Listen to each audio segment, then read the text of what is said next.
السلام عليكم ورحمة الله وبركاته. حبايبي شباب تالتة ثانوي، عاملين ايه؟ يا رب تكونوا بخير وبأفضل حال. النهاردة ان شاء الله ميعادنا من الامتحان الاسترشادي رقم 9 من امتحانات الوزارة سنة 2026. امتحان النهاردة امتحان حلو، فيه شوية أفكار كده ان شاء الله عايزين نظبطوها سوا.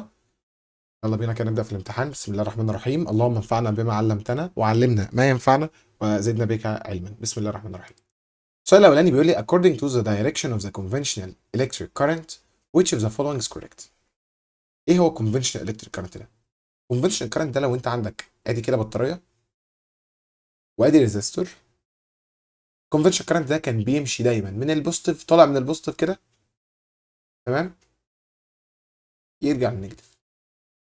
بس ده كده كان بره اوتسايد الباتري، اوتسايد كان بيمشي من بره من البوزيتيف رايح للنيجاتيف. يعني ايه اوتسايد؟ يعني ممكن يقول لك كده في الاكسترنال سيركت. طب وانسايد من جوه، انسايد الباتري من جوه البطاريه. واضح جدا من الرسمه اللي احنا راسمينها دي كده ان هو جوه البطاريه بيمشي من النيجاتيف للبوزيتيف. يبقى جوه البطاريه من النيجاتيف بيجري رايح للبوزيتيف، تمام كده. مهم جدا الموضوع ده. ده بالنسبه للكونفنشنال كارنت. طيب لو كان بيقول لك الالكترون كارنت تعكس بقى كل الكلام ده. يلا بينا. يبقى كونفنشنال بيمشي من البوزيتيف تشارج بتفلو اوت من النيجاتيف تيرمينال. لا احنا قلنا البوزيتيف بيطلع من البوزيتيف تيرمينال. ده البوزيتيف ودوت هو النيجاتيف.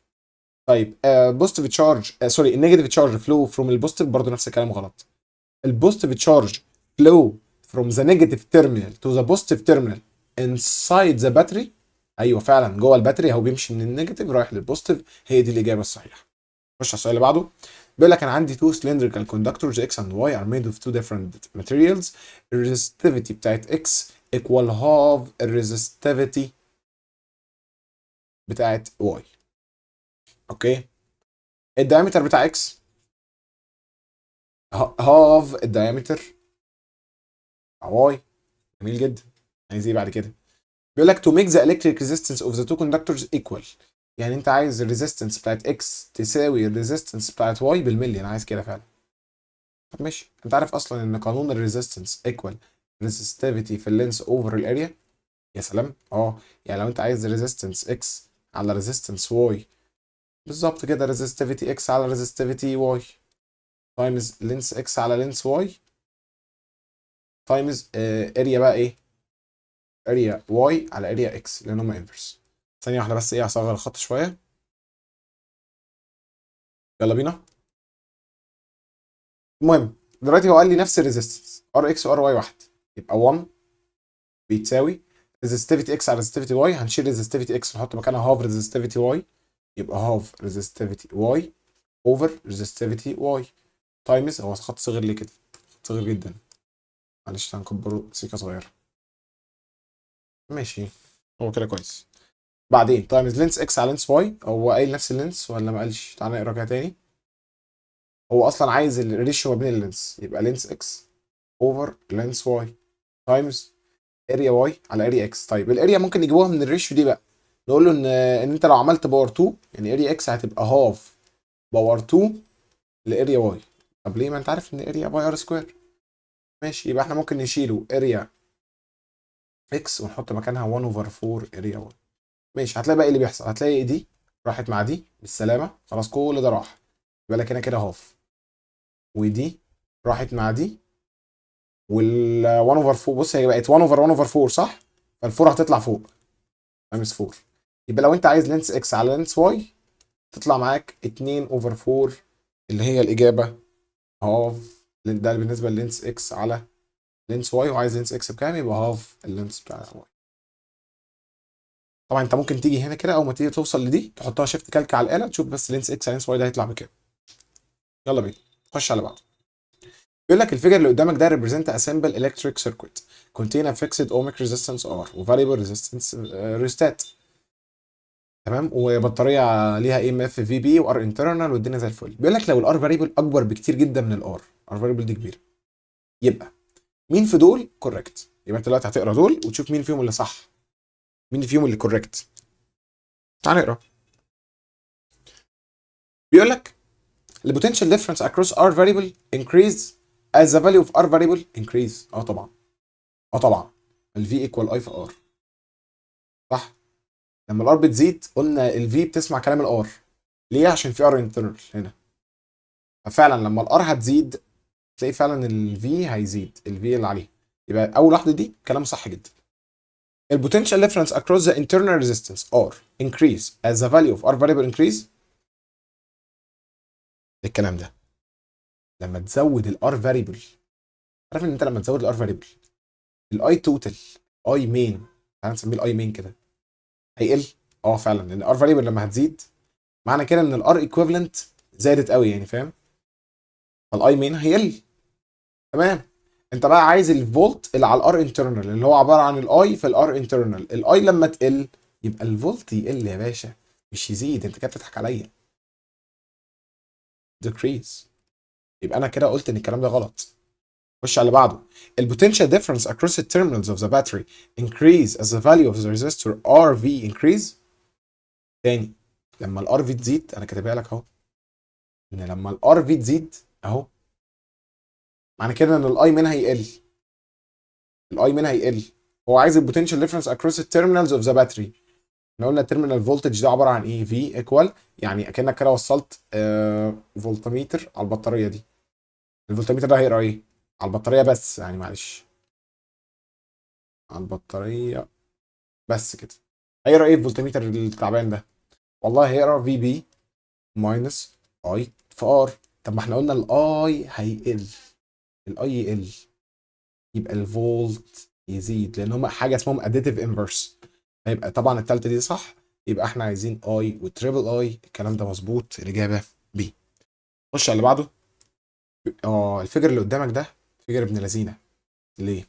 هنشوف دلوقتي. represent an electric circuit contains 3 electric cells of nuclear internal resistance.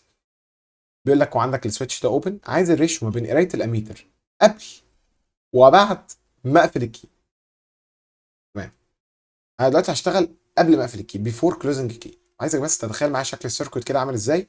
ادي بوزيتيف نيجاتيف، ادي 4 فولت، ادي ريزيستنس 4 اوم، وعندك هنا كده الكي مفتوحه بيفور كلوزنج. بيفور كلوزنج.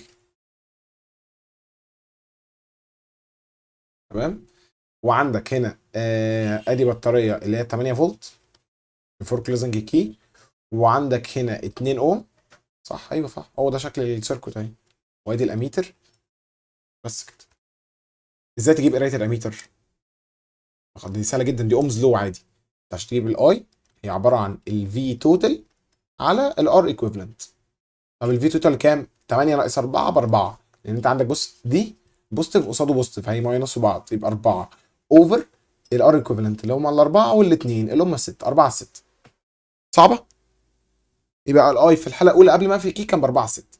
يبقى اكتب كده على جنب معلش ان الاي بيفور كان ايكوال 4 على 6. تمام. بعدين بعد ما تقفل الكي بقى، والله انت بعد ما تقفل الكي هيظهر لك موضوع كده انتوا كلكم بتحبوه جدا. بص هنعمله بس كده ايه، نكتبوها بشكل منظم شويه. افتر كلوزنج كي هناخده نفس الشكل هو كده. ثانيه واحده. يبقى هو ثانيه واحده معلش اهو. ادي نفس الشكل. تمام. بس بقى هتلاقي ان وصل لك هنا كده ريزيستور ثانيه اللي هي ال 2 اوم مع البطاريه اللي هي ال 4 فولت. ادي ريزيستور هنا كده 2 اوم، وادي بطاريه 4 فولت. تعمل ايه بقى دلوقتي؟ 4 فولت. بص بقى، انت كده اصبح عندك بطاريتين. بطاريتين ايه ده؟ انت عندك 3 بطاريات بارل لبعض. فلازم لازم تحلها باي كيرشوف. لازم تحلها كيرشوف. انا دلوقتي هاخد لك الرسمه دي صفحه فاضيه كده لوحدها ونشوف ازاي هنحلوها كيرشوف. يلا بينا. بس عايزين نتفق على حاجه، ان الكرنت اللي مثلا هيعدي هنا كده ده، والكرنت اللي هيعدي هنا ده كده، هيبقى جاي له كرنت من هنا. دي نفس الاسهم اللي مكتوبه على الرسمه. ها، انا ما بعملش حاجه تانية، انا بكتب نفس الاسهم اللي مكتوبه على الرسمه. فوق اهي، فوق اهي. يلا بينا. هسمي الكرنت التوتال ده، انا هسميه اي 1، ويتوزع على اي 2 واي 3. وانت دلوقتي بتدور على قرايه الاميتر. قرايه الاميتر ده يبقى انت كده بتدور على اي 3. لو انت جبت له اي 3 يبقى انت كده حليت المساله. هو بيدور لك على قرايه الاميتر اصلا. تمام. يبقى يلا بينا بقى ناخد ايه السؤال في رسمه في صفحه لوحدها كده عشان نكتب براحتنا. قلنا هنسمي الكرنت ده اي 2، وهنسمي ده اي 1، اي 3. يلا بينا. قلنا في كيرشوف اول حاجه محتاج تطبق كيرشوف كرنت لو. اللي هو بيقول ايه كيرشوف كرنت لو ده؟ اللي كان بيقول لك ان سيجما الكرنت ان ايكوال سيجما الكرنت اوت. خلي بالك لو السؤال مقالي لازم تكتب له دي بالله عليك. ماشي. يلا بينا. ايه سيجما الكرنت ان؟ والله انا شايف ان اي 1 بيساوي اي 2 بلس اي 3. اه صح، لما جيت اشتغلت على الجنكشن دي لقيت ان اي 1 داخل وخارج اي 2 وخارج اي 3. تمام قوي. عارف ده معناه ايه؟ معناه ان اي 1 ماينس اي 2 ماينس اي 3 الكلام ده كله بزيرو. دي كده اول ايكويشن عندك اهي. اول ايكويشن. طب بعدين بتشتغل كيرشوف فولتج لو بقى. اللي هو كان بيقول ايه كيرشوف فولتج لو ده؟ كان بيقول ان سيجما في بي ايكوال سيجما اي تايمز ار. انا بقى ممكن نشتغل على كذا لوب. ممكن نشتغل على اللوب اللي هنا هشاور لك عليها، بس استنى اغير لك اللون.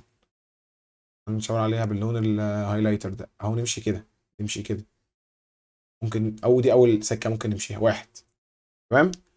ممكن نمشي سكه كده هنا من بره اهو.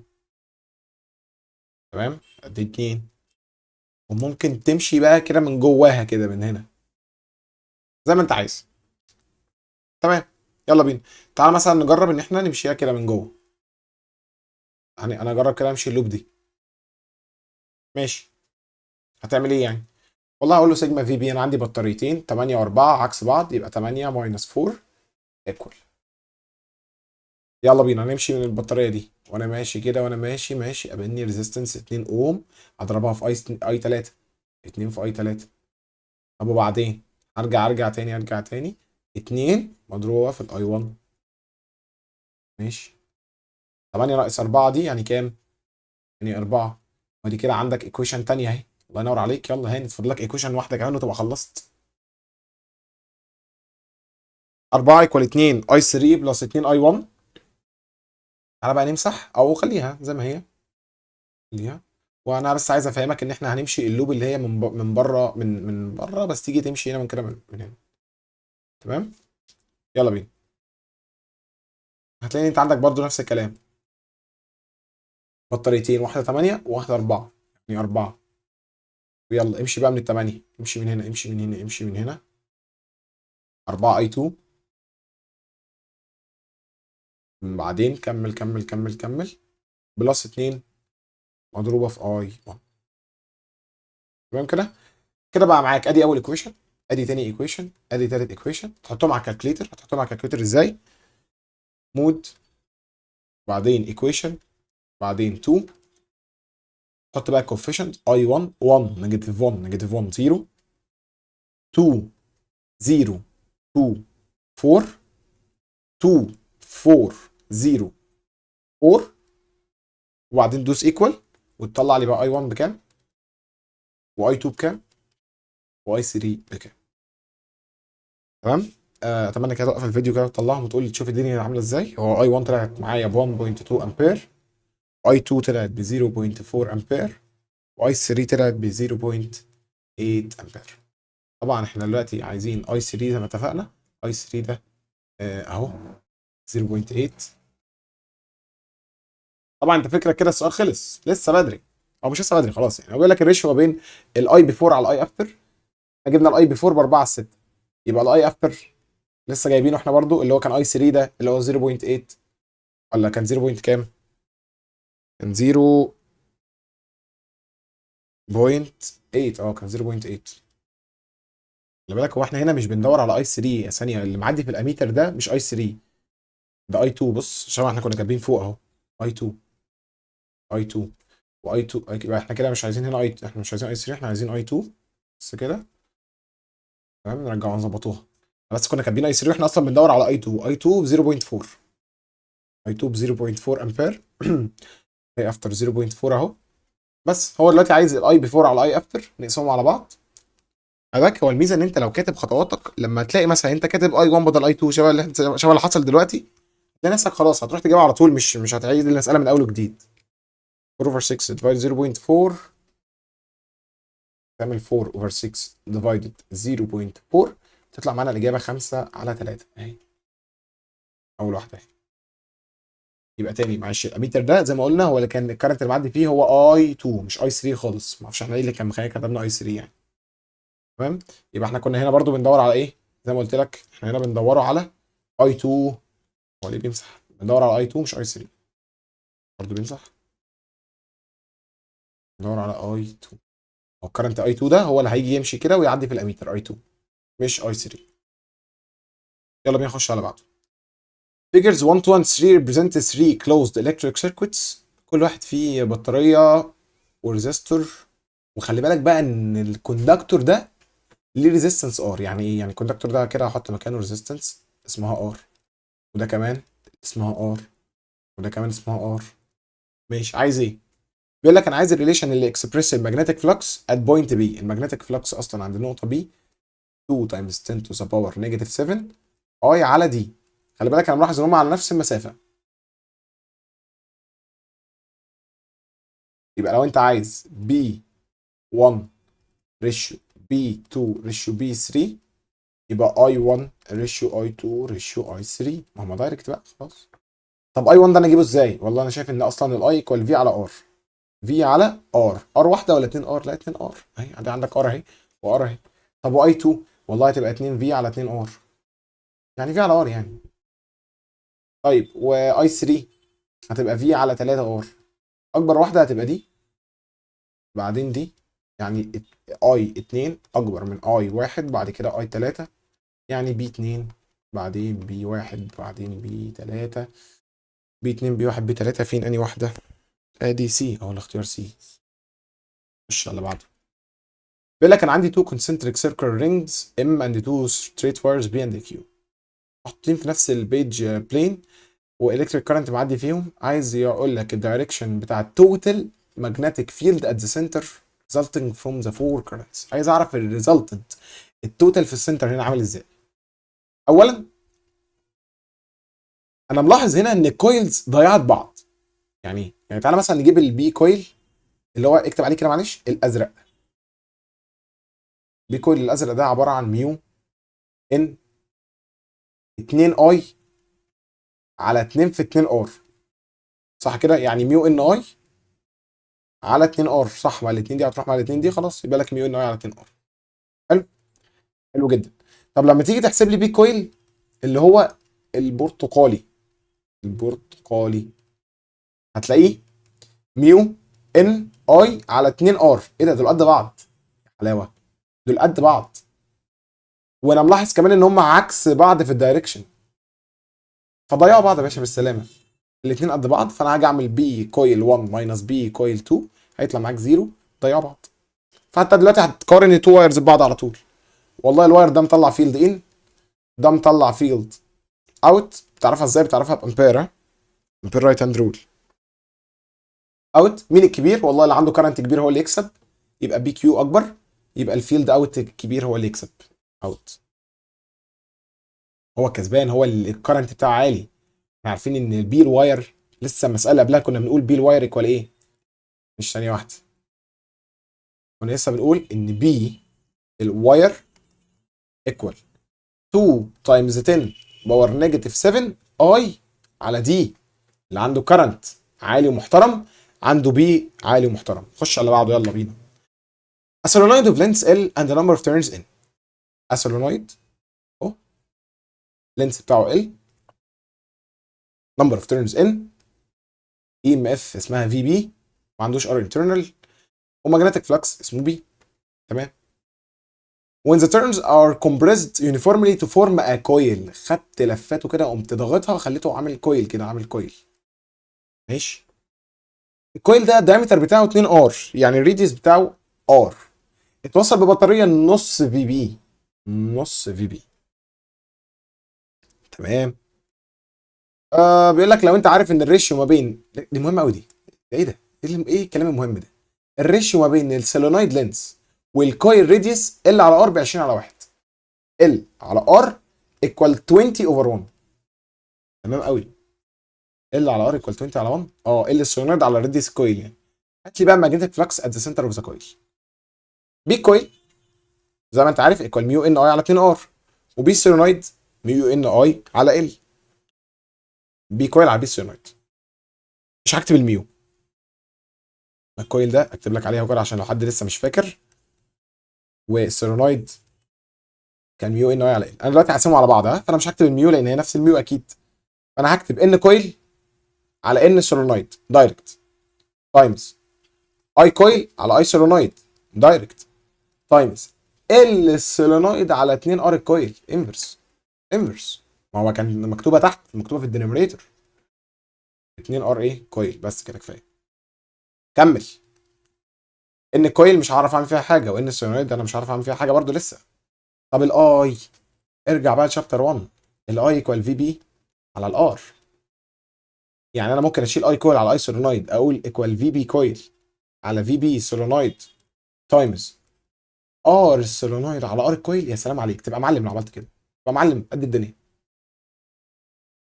تايمز ال السولينويد على 2 ار كويل. هتعمل ايه بقى دلوقتي؟ بص بقى ركز معايا عشان الحركه دي حلوه. هو قايل لك خلي بالك، مديلك ال على الار، مديها لك صح كده. ممكن اشيلها، معلش انا هشيلها كده بالراحه، ركز معايا. شيلها خالص واكتب مكانها 1 اوفر، كان في 2 هنا كانت مكتوبه، وايه 20 على 1. خلاص خلاص. طب الفي بي، والله في بي كويل هو قايل لك ان هي بنص في بي. اشيلها معلش واكتب مكانها نص في بي. طب في بي سيرونايد، هي كان اسمها في بي بس، ما في بي بس. فطبعا في بي اللي هنا دي هتروح مع في بي اللي هنا، يبقى لك كده تحت واحد. حلو قوي، عاملين نطير احنا حاجات مع حاجات اهو، الدنيا زي الفل. طب ان كويل على ان سولينويد وار سولينويد على ار كويل، ده انا هعمل فيهم ايه؟ بمنتهى البساطه، عايزك بقى تركز معايا. مش الار ايكوال ريزستيفيتي في اللينس على الاريا؟ اه. واللينس ده عباره عن الان في 2 باي ار. مظبوط.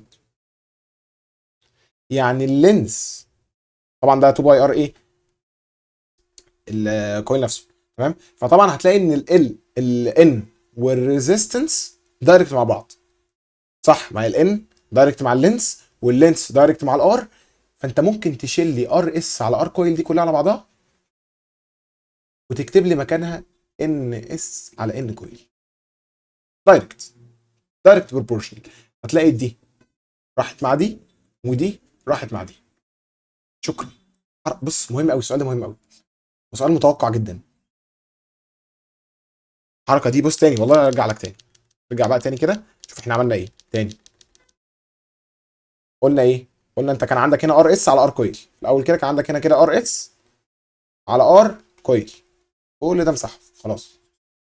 وقلنا ان الريزيستنس ريزستيفيتي في اللينس على الاريا. ممكن نشيل اللينس نكتبه مكانها ان في 2 باي ار. هتلاقي ان الان دايركت مع ال، وتلاقي ان ال دايركت مع الار. فانت ممكن تشيل لي دي خالص خالص، تكتب لي مكانها ان اس على ان كويل، وتلاقي دي راحت مع دي، دي راحت مع دي، صح؟ يبقى لك في الاخر ايه؟ هاف تايمز 20 على 2، يعني هاف في 10 تطلع معانا 5. 5 بي. المشكله ان السؤال كده لسه ما خلصش، لان هو بيقول لك انكريز باي كام. انكريز باي كام؟ على فكره هو كان بي بقى 5 بي، يبقى هو زاد 4 بي. سؤال بص تحفه، سؤال مهم جدا. هو زاد، كان بص كان بي اهو، كان بي بقى 5 بي، يبقى هو زاد 4 بي. يلا بينا نخش على بعضه. بيقول لك اللي قدامك ده ستريت واير كارينج دي سي الكتريك كارنت اي. ان ده كده ادي واير اهو، ادي واير تمام، معدي فيه كارنت اسمه اي. في لاين، في عندك تو ماجنتس، ماجنت اكس اهو، ماجنت اكس كده على بعضه، وعندك ماجنت واي على بعضه ماشي. وبيقول لك بقى ايه الماجنتيك فلكس دينستي بتاعت الماجنت اكس اسمها بي، وده 1.25 بي. عايز correct choice express the magnitude and the direction of the resultant magnetic force. ماشي. والله اللاينز اوف فيلد هنا ماشيه من النورث للساوث. لما تيجي تطبق فليمنج ليفت هاند رول هتلاقي ان الفورس دي كده اوت والفورس دي كده انورد. ماشي، عكس بعض. صح، ليه؟ عشان اللاينز اوف فيلد هنا ماشيه من النورث للساوث. ماشي. طب ازاي نجيب الفورس اللي على اكس؟ والله عباره عن بي اي في ال. طب الفورس اللي على واي 2 بي طبعا. انا كان قصدي 2 عشان 2 ال يعني، تمام. بس البي هنا ب 1.25 بي، يعني 1.25 بي في اي في 2 ال. لما تيجي تكتب دي هتطلع معاك 2 في 1 وربع، يعني 2 ونص. 2 ونص بي اي ال. تمام. هو بقى عايز ايه؟ عايز الريزلتنت يعني عايز فورس اكس ماينس فورس واي. طبعا انت عشان انت راجل كبير ومحترم عارف ان الكلام ده ما ينفعش. احنا لازم نجيبه فورس واي. ايه ده؟ هو انت ليه بتمسح النهارده؟ هو بيكتب اهو فورس واي ماينس فورس اكس. طب فورس واي بكام؟ ب 2 ونص بي اي ال. طب وفورس اكس بكام؟ بي اي ال. عشان انت بتعمل الكبير ماينس الصغير، او حط مودولس تطلع معاك 1.5 بي اي ال، اللي هو الاختيار. وطبعا لازم تبقى في اتجاه كبير، ها يعني انورد. والاختيار دي هو مظبوط. تمام كده. يلا بينا نخش على بعضه. Straight wire of length L was reshaped to form a coil X of one turn. يبقى انت كان عندك واير عملته كويل. الكويل ده انت سميته اكس. النمبر اوف تيرنز بتاعته ان. وجيت عملت له ريشيبنج اجين بقى كويل واي 2 ان. ركز لي بقى في دي، مهمه قوي دي. انت عارف ان لما النمبر اوف تيرنز تزيد الريدس بيقل. مهمه قوي الحركه دي، مهمه قوي. انت لو عرفت تعمل الحركه دي تبقى واد جامد. ان لما عدد الان زاد، كانت ان بقت 2 ان، يبقى الار هتبقى العكس. ده ار يبقى ده 2 ار. طب ليه انت عملت الحركه دي ليه؟ هو ال ايكوال ان في 2 باي ار. طبعا نفس الواير اللينس بتاعه واحد ما اتغيرش، يبقى الان والار انفرس لبعض بقى خلاص. انفرس. واضح ان هو في النماذج الاسترشاديه دي مركز لك قوي مع حوار الدايركت والانفرس. تمام. يبقى لو ده ان، ده يبقى 2 ان والار هتبقى العكس. تمام. هو عايز الدايبول بتاع اكس على الدايبول بتاع واي. ادي الدايبول اكس اوفر دايبول واي. الدايبول ده كان اي اي ان. اي اي ان. هو خلي بالك قال لك if the same current passes، نفس الكارنت، يبقى هتعمل اريا x over area y times n x over n y. اريا x بكام؟ 2 ار. بس تعملها سكويرنج. سلام عليك مع كويل الاريا بتاعته باي ار سكوير. طب واريا واي ار بس تعملها سكوير تايمز ان اكس بكام؟ ب ان. ان واي بكام؟ ب 2 ان. راحوا مع بعض، ودي ار سكوير راحت مع ار سكوير، يبقى لك 4 على 2. 2 بار 2 ب 4، 4 على 2 تطلع معاك الاجابه 2، اللي هو الاختيار سي.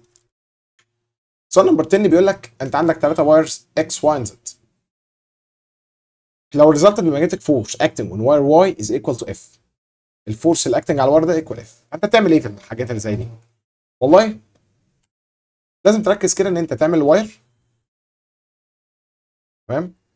وادي الواير التاني. معرفش هو ليه قلم النهارده. ماشي، ما علينا. يعني تخيل ان ده كده واير زد وده كده واير اكس. وواي دي حطها نقطه عادي. حطها نقطه هنا على بعد 0.2 وعلى بعد 0.2. سهله اهي، سهله جدا. الكرنت هنا هيبقى ب 2 امبير، الكرنت هنا هيبقى ب 1 امبير، والدنيا زي الفل. عايز ايه؟ عايز اعرف الماجنتيك فورس الاكتنج في النقطه اللي اسمها واي دي. والله الفورس الاكتنج على واي ايكوال البي في الاي في ال. طب الاي اكيد الكرنت بتاع واي، والال ما هو طبعا مش مديك ال، فانا يا عم هقول لك، انا يا عم بقول لك ال بواحد يعني خلاص. ال بواحد بريونت لينس، خلص نفسك. طب البي بقى الريزلتنت المحصله كلها. يعني ايه؟ يعني انت دلوقتي عندك التو وايرز دول في ما بينهم في النص هنا كده الجزء ده ماينس وبره بلس. يعني هتعمل ايه؟ يعني هقول لك 2 تايمز 10 تو ذا باور نيجاتيف 7 اي على دي اللي هي 2 على 0.2. ثانيه واحده. 2 على 0.2 ماينس 1 على 0.2. ده كده الفورس في الايه، في الحاله الاولى. بعدين طبعا الكلام ده كله ايكوال اف. هو مسمى لك اف. when the direction of the current is reversed، يعني الكرنت بدل ما هو كده بقى باصص لتحت يا باشا. عارف طالما باصص لتحت كل اللي هيتغير ان بدل ما دي تبقى ماينس هتبقى بلس، ودي هتبقى ماينس. خلاص اتعكست. يبقى تقسم بقى على حاله جديده. يلا حاله جديده. الفورس شايف الكلام اللي فوق ده، انا هقسم عليه. حاله جديده بقى. فورس انا هسميها فورس 2 ايكوال، وامسح دي. الحاله الجديده بتقول ايه؟ 2 تايمز 10 تو ذا باور نيجاتيف 7. نفس الكلام هو بس بدل الماينس هتبقى بلس. هتلاقي بقى اللي بيحصل ايه؟ 2 تايمز 10 تو ذا باور نيجاتيف 7 دي بتروح مع 2 تايمز 10 باور نيجاتيف 7. اكتب لي دي على الاله وتجيب فورس 2 لوحدها في طرف، هيطلع معاك ان فورس 2 ايكوال 3 اف. يعني المفروض الكلام ده كده يطلع معاك 1 على 3. كل ما تكتب كل ده كده على الكالكليتر يطلع معاك 1 على 3، يبقى عشان تجيب فورس 2 يطلع معاك 3 اف. خش على بعضه. جالفانومتر الريزيستنس بتاعته اسمها ار جي، الماكسيموم كارنت اسمه اي جي، كان ويزستاند باي ذا ديفايس، والبوتنشال ديفرنس اسمه في جي. يلا بينا. when a resistance of 5 RG connected in series with the galvanometer، الماكسيمم فولتج اسمه V. اقف. يبقى دي الحالة الأولى. وصلت resistance مع in series اسمها 5 RG، يبقى R multiplier اسمها 5 RG. ما انت لما توصل معاه resistance in series انت كده بتقلبه فولتميتر. تقلبه فولتميتر. طيب والار جي اسمها ار جي عادي، يعني مش مستاهله، مش هستاهل اكتبه اصلا. طب والقانون بيقول ايه؟ والله في الفولتميتر الفي جي على الفي بتساوي ار جي على ار جي بلس ار ملتبلير. ماشي. في جي على الفي ايكوال ار جي على ار جي بلس 5 ار جي، يعني 1 على 6. يبقى انت عشان تجيب الفي لوحدها هتساوي 6 في جي. بس كده خليها معاك كده عشان عاوزها كمان شويه. خش على الحاله الثانيه. خش على الحاله الثانيه، يلا بينا. الحاله الثانيه نكتبها باللون ده كده. تمام. second case. when another resistance of 9 RG instead of، بدلا من ال 5 RG، يبقى انت كده بقى عندك الار مالتيبلر بتساوي 5 RG.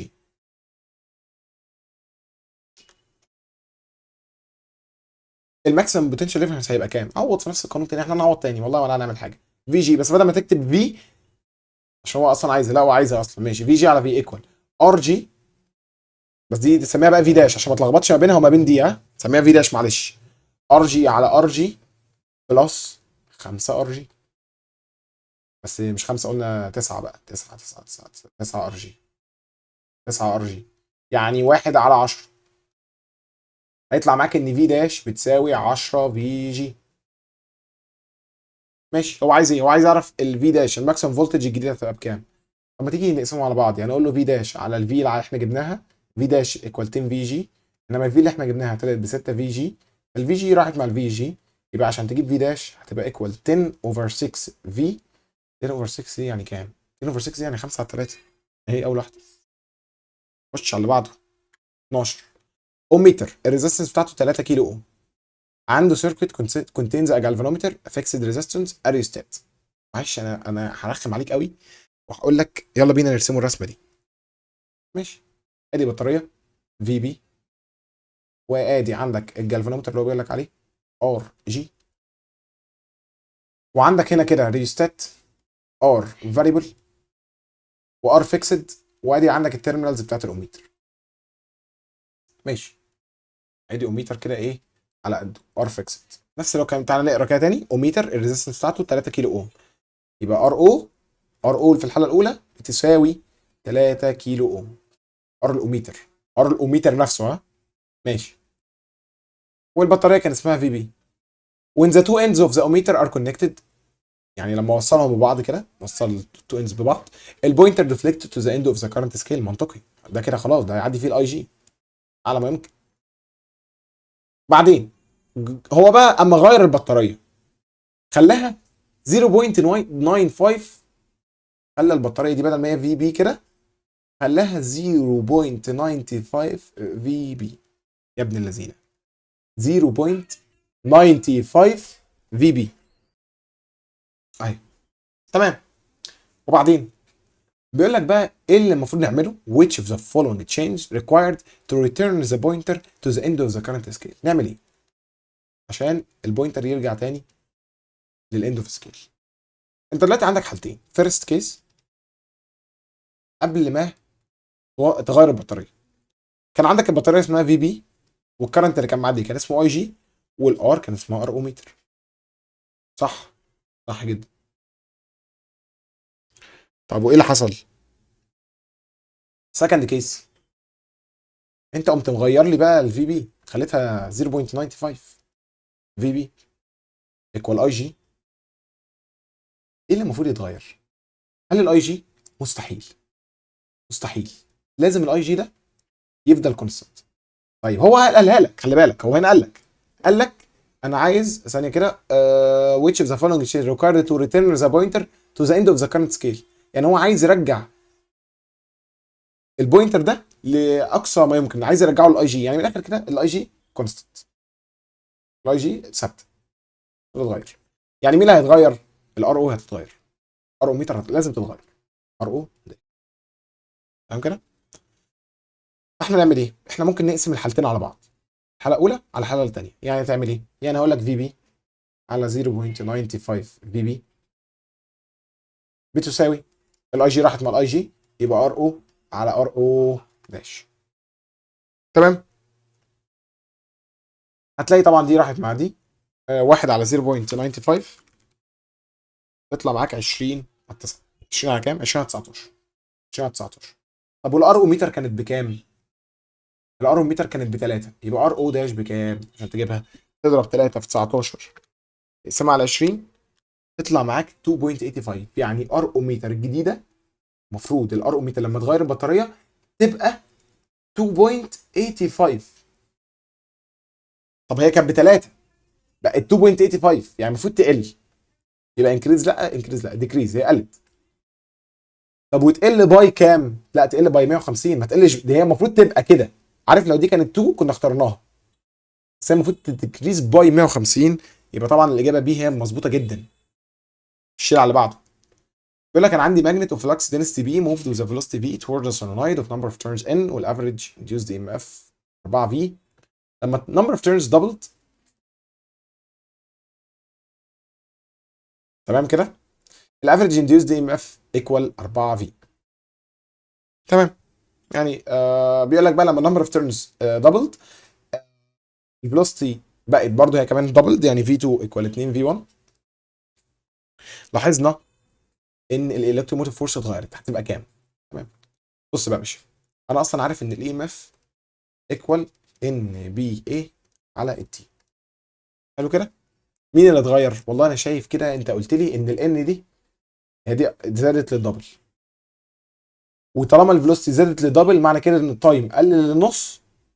فاهم؟ النص ده هيطلع فوق، يبقى الاي ام اف هتزيد 4 تايمز، هتزيد 4 اضعاف. تاني الان زادت للدبل، التايم قل للنص، يبقى الاي ام اف تزيد 4 اضعاف. ماشي. طب وبعدين الاي ام اف اصلا كانت باربعه، لما تزيد 4 اضعاف تبقى كام؟ تبقى 16، اللي هو الاختيار دي. 100 100. سؤال حلو قوي. خش لي على بعضه. The figure represent two identical solenoids. احنا عايزين بس نكبر الصوره دي، الصوره دي حلوه قوي. يلا بينا. خليها ايه، بص تاني الشاشه كلها اهو عشان تركز معايا. Each connected to a battery of EMF VB. يعني نفس البطاريه عشان محدش يجي يتكلم. نفس البطاريه في بي وفي بي، ما فيهاش internal resistance، فيها لمبه. التو solenoids are moved away، بعدناهم عن بعض. moved away، بعدناهم عن بعض. معنى كده ان البي كان بي ال، يبقى ده كده forward induced EMF forward. تمام. انا هعمل لك الكرنت اللي طالع من البطاريه بالازرق. تمام كده. الكرنت اللي طالع من البطاريه ماشي في اللمبه كده، بعدين عدى فوق لفوق لفوق. تمام كده، ونزلنا لتحت. منطقي. نفس الكلام في اللمبه الثانيه اهو، طالع لفوق. تمام. يرجع تاني ماشي. حصل فورورد انديوزد، فورورد بالاحمر بقى، يلا بالاحمر، فورورد انديوزد، يعني في نفس الاتجاه، نفس الاتجاه. يا سلام، في نفس الاتجاه، يعني اضاءه اللمبه هتزيد، اضاءه اللمبه تزيد. شكرا. الشيء اللي بعده. السؤال ده بيقول لك a magnet attached to a spring oscillates above a coil with 240 turns as shown while the graph shows a change in induced EMF. تمام. مدي لك ان البريودك تايم 0.05. انا عايزك تركز في حاجه، ان البريودك تايم اهو يعني بعد لفه كامله 0.05. ودي زي ما انت شايف الماجنت ده بيأوسيليت، نازل لتحت وفوق، يطلع تحت وفوق. ماشي. When the spring replaced by another one that allows the magnet to oscillate at a higher frequency, the graph that correctly express the relation ما بين الكرنت والتايم. يعني انت زودت لي الفريكونسي، هاير فريكونسي، بس انا ده اللي كل عايزه من الكلام ده. طالما انت زودت لي الفريكونسي يبقى الاي ام اف هتزيد. منطقي. طب منطقي، ده اللي انت واخده في ثالثه ثانوي، واخد ان الاي ام اف ايكوال ان بي ايه على البريودك تايم. فلما الفريكونسي بتزيد التايم يقل، فالاي ام اف تزيد. طبعا عندك لازم الفي بدل ما هي في كده تزيد، يعني الاي يزيد من الاخر. يعني بص، يعني انت كده بص، دي نفس الاي نود ونفس الاي نود. طبعا انا استبعدت ده واستبعدت ده مبدئيا كده. ثانيا، كده اولا. ثانيا بقى، لما الفريكونسي بتزيد يا معلم البريودك تايم بيقل. يعني لازم تختار حاجه اللفه الكامله بتاعتها كانت اقل من 0.05. بص دي اللفه الكامله 0.05، يعني البريودك تايم فضل زي ما هو، يبقى الكلام ده غلط. انت لازم تختار الاجابه 3 هي المظبوطه جدا جدا جدا. تمام كده.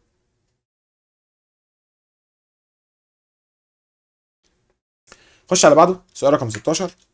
بيقول لك انا عندي تو سولينويدز اكس اند واي هاف ذا سيم دايمنشنز، لو الريشيو ما بين السيلف اندكتنس ال اكس على ال واي ايكوال 16 على 9، والنمبر اوف تيرنز بتاع اكس ايكوال 200. طبعا لما يقول لك بيريونت لينس، يعني حط اللينس بواحد وفكك منه. عايز يعرف يبقى ان واي بكام. اصلا السيلف اندكتنس ميو ان سكوير ايه على اللينس. فانت هتفكك بقى من ايه؟ فكك من الميو، هتفكك من اللينس وقلنا خلاص عشان هو قال بيريونت لينس، وفكك من الاريا كمان. يعني من الاخر هتلاقي ان ال دايركت مع الان سكوير، يعني ال اكس على ال واي ان اكس سكوير على ان واي سكوير. تمام. اخلص من السكوير بقى، معلش معلش، اخلص من السكوير كده عشان بس انا ما بحبش السكوير ده. خد روت هنا، خد روت هنا، كده هتظبط معاك. يعني روت ال اكس على ال واي يعني روت 16 على 9، اهي خدت لها روت، بتساوي ان اكس على ان واي. معلش كده اعمل لي روت 16 على التسعة، تطلع 4 على 3. يبقى الكلام ده كله كده بيساوي 4 على 3. هو اصلا مديلك ان اكس ب 200، شيلها كده وحط 200. بص هو الكلام كله انت بص بتشيل وتحط، ما فيهوش حاجه يعني. 3 في 200 على 400، لا 3 في 200 على 4، سوري 3 في 200 على 4، تطلع معاك الاجابه 150، اللي هو الاختيار سي اهو. يلا بينا. السؤال اللي بعده ده كان سؤال حلو جدا، وانا بصراحه جبت لك كده فيديو تجربه حلوه كده عشان توضح لك الموضوع اللي انا عايز اتكلم فيه. اولا، الرسمه اللي قدامك دي هي ابلكيشن مهم جدا على حوار الايدي كارنت. الموضوع ده مهم قوي. ايه الفكره كلها؟ تعال نقرا كده السؤال بالراحه واوريك التجربه عشان تفهم الموضوع واحده واحده. الفيجر اللي قدامك ده represent the falling of two identical magnets x and y through two tubes A and B. جبت الماجنت ده وجبت الماجنت ده وبتوقعهم جوه التيوب. طبعا لو تاخد بالك هو الاثنين falling free falling، واقعين بتاثير وزنهم والجاذبيه. طبعا نفس كل حاجه، بص نفس الماجنت نورث ساوث نورث ساوث، بيقعوا تحت تاثير الجاذبيه. امال ايه المختلف؟ ماجنت اكس وماجنت واي الاثنين كل حاجه، ايه المختلف؟ بص بيقول لك ايه، انت عندك تو تيوبس A و B have the same dimensions and size، ولكن الحاجه الوحيده المختلفه ان الالكتريك كوندكتيفيتي بتاعت الكبر greater than الكوندكتيفيتي بتاعت الالومنيوم. اه، يعني التيوبس دي واحده معموله من الالومنيوم، واحده معموله من الكبر بالظبط. هو ده اللي بيحصل. تمام. without touching the walls. يعني بيقول لك خلي بالك ان التجربه اللي انا هوريها لك دلوقتي دي عشان ما تفتكرش ان احنا لامسه الوول، لا مش لامسه الوول خالص، هو بيقع كده بتاثير وزنه ومش لامس خالص التيوب نفسه. لو التايم تيكن لماجنت اكس اسمه تي 1، اكيد ده تي 2. عايز اعرف مين اكبر. خلي بالك الماجنت ده وهو نازل لتحت كده هيحصل فيه induced current، الكرنت ده احنا بنسميه ايدي كرنت. عايز اوريك التجربه هتتصدم ان دلوقتي الماجنت وهو نازل سرعته بتبطأ. طب ليه؟ عشان بيتولد جوه ايدي كرنت. تعال نشوف كده الفيديو. ادي الماجنت اهو. اه شكلي ما ينفعش شاور والفيديو شغال، معلش ثانيه واحده. لا ممكن اشاور اهو. هيجيب ماجنت ويوقعه، الماجنت وقع تحت اهو زي ما انت شايف. لما جاب ماجنت اقوى منه شويه بص الماجنت نازل بالراحه على مهله ازاي. ليه؟ ادي كرنت. انت كده زودت البي باشا، ما احنا عارفين الاي ام اف ان بي اي على التي. الاي ام اف induced ان بي اي على التايم. انت زودت البي يعني زودت الاي ام اف يعني زودت الايدي كرنت. الاي ام اف دي يعني اي في ار عادي. تمام كده. تاني شوف تاني، يلا شوف تاني اتفرج. الماجنت وقع، ده واقع في ثانيه لان البي بتاعه ضعيف، وقع اترزع على الارض. التاني بقى بص نزل على مهله، مهله قوي، بص نازل نازل، بص هو جايب لك الساعه جنبها عشان يوريك نزل في وقت قد ايه. تمام كده. طيب يبقى احنا خلينا بقى نركز. الكوندكتيفيتي بتاعت الكبر اكبر من الكوندكتيفيتي بتاعت الالومنيوم، معنى كده ان الاي بتاع الكبر اكبر من الاي بتاع الالومنيوم، والاي ده ايدي كارنت.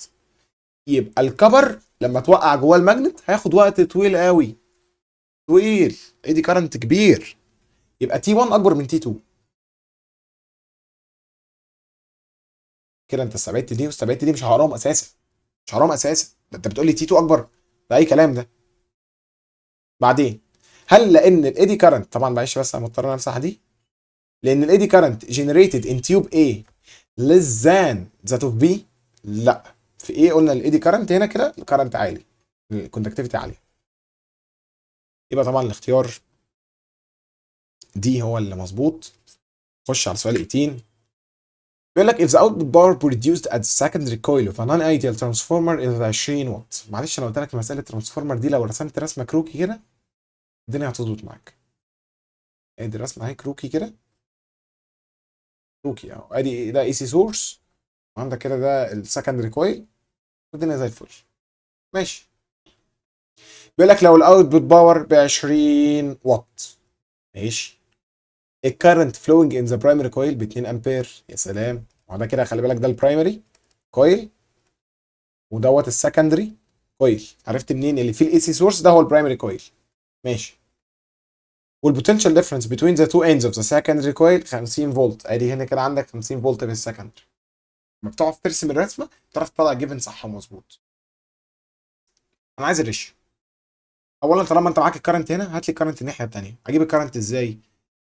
عندك باور وعندك في، ايه الكرنت اللي يجمع لك ما بين الباور والفي والاي؟ ايوه هو ده فعلا اللي انت كتبته. ال 20 ايكوال 50 اي. تطلع معاك الاي على طول 20 على 5 اللي هي 2 على 5 اللي هي تقريبا 0.4 امبير. ان شاء الله يعني تطلع 0.4 امبير. ماشي. بص هنتاكد برضو. 2 على 5 0.4 الحمد لله. تمام. بعدين انا ملاحظ ان الكرنت كان 2 بقى 0.4، ده الكرنت قل. يا حلاوتك، الكرنت قل يعني الفولت زاد. حلاوتك يعني ده كده ستيب اب. يا سلام. ستيب اب، ستيب اب فولتج. يا الاول يا الاولى يا الثالثه ستيب اب. ليه؟ لان الكرنت قل، الاي قل، الفولت زاد، بعد كده اسمه ستيب اب ترانسفورمر.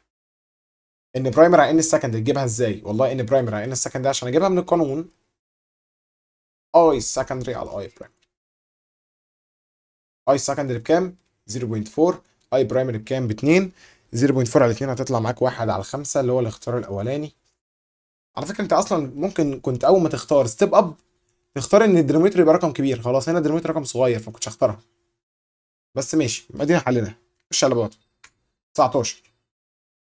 19 هنا بيقول لك الفكره اللي قدامك ده ريبريزنت الروتيشن دوران الدينامو in a uniform magnetic field. عايز ال correct choice express the direction of the induced current. طبعا انت هنا لازم تحلها بفليمنج رايت هاند رول. فليمنج رايت ليه؟ لان انت عندك هنا ده اتجاه المagnetic فيلد. الفورس دي معلش انت لازم تكتب عليها ان دي كده موشن، ما ينفعش تقول له فورس، الكلام ده مش مظبوط. او كان لازم بقى يجيب لك ان الدينامو ده بيلف كده، يقول لك انا بيلف المفروض كده يلف كلوك وايز، لازم يقول لك كده، معلش انما فورس دي غلط. يلا بينا. هتلاقي لما تطبق فليمنج رايت هاند رول، الفيلد اللي اليمين الموشن اللي فوق، هتلاقي كارنت ماشي من كيو لبي، كارنت هنا ماشي من اس لار، من كيو لبي، من اس لار. خلاص. السؤال اللي بعده. The alternating current circuit containing an ohmic resistance and a capacitor موصلين ب AC source. ادي ار، والاكس سي هي كمان بتساوي ار. هو قايل كده اهو، هو قايل كده، وقال لك ان انت عندك ال instantaneous induced EMF equal V maximum sin omega t. ال V instantaneous equal V maximum sin omega t. ماشي. اولا عايز الباور consumed dissipated in the circuit بكام؟ عايزين نعرف الباور بكام. لازم تبقى عارف ان الباور دايما كونسيومد في الريزستور بس، هنا بيبقى فيه الباور. الكاباستور ده ما فيهوش باور خالص. طب تعمل ايه عشان تجيب الباور اللي معدي في الريزستور؟ احسب لي الاي، عشان اجيب الاي هقسم الفي على الزد. تمام. هقسم الفي اللي هي في ماكسيموم، انا كده بجيب الاي ماكسيموم. ده كده ما ينفعش، احنا محتاجين نجيبه الاي افكتيف. ماشي، هات لي الاي افكتيف. يبقى تاخد الفي افكتيف اقسمها لي على زد. طب الفي افكتيف دي عباره عن ايه اصلا؟ الفي افكتيف دي عباره عن الفي ماكسيموم بس مقسومه على الروت 2 ماكسيموم، واقسمها على الروت 2. تمام. يبقى انا عشان اجيب الفي افكتيف هي عباره عن الفي ماكسيموم على الروت 2 واقسمها على الزد. ماشي. يعني معلش ممكن ننزل روت 2 دي تحت اهو، معلش كده، تبقى روت 2 بس مضروبه في ايه؟ في زد. تمام. ده كده عشان تجيب الاي. الفي ماكسيموم زي ما هي، واصلا عايزها ان ترمز اوف في ماكسيموم. طب الزد اجيبها ازاي؟ والله الزد ايكوال روت ار سكوير بلس الاكس سي اللي هي ار سكوير برضو، يعني روت 2 ار. يبقى روت 2 ار مضروبه في روت 2. روت 2 لما تضربها في روت 2 على الكالكليتر عندك تطلع معاك 2 ار. ادي 2 ار. حلو قوي.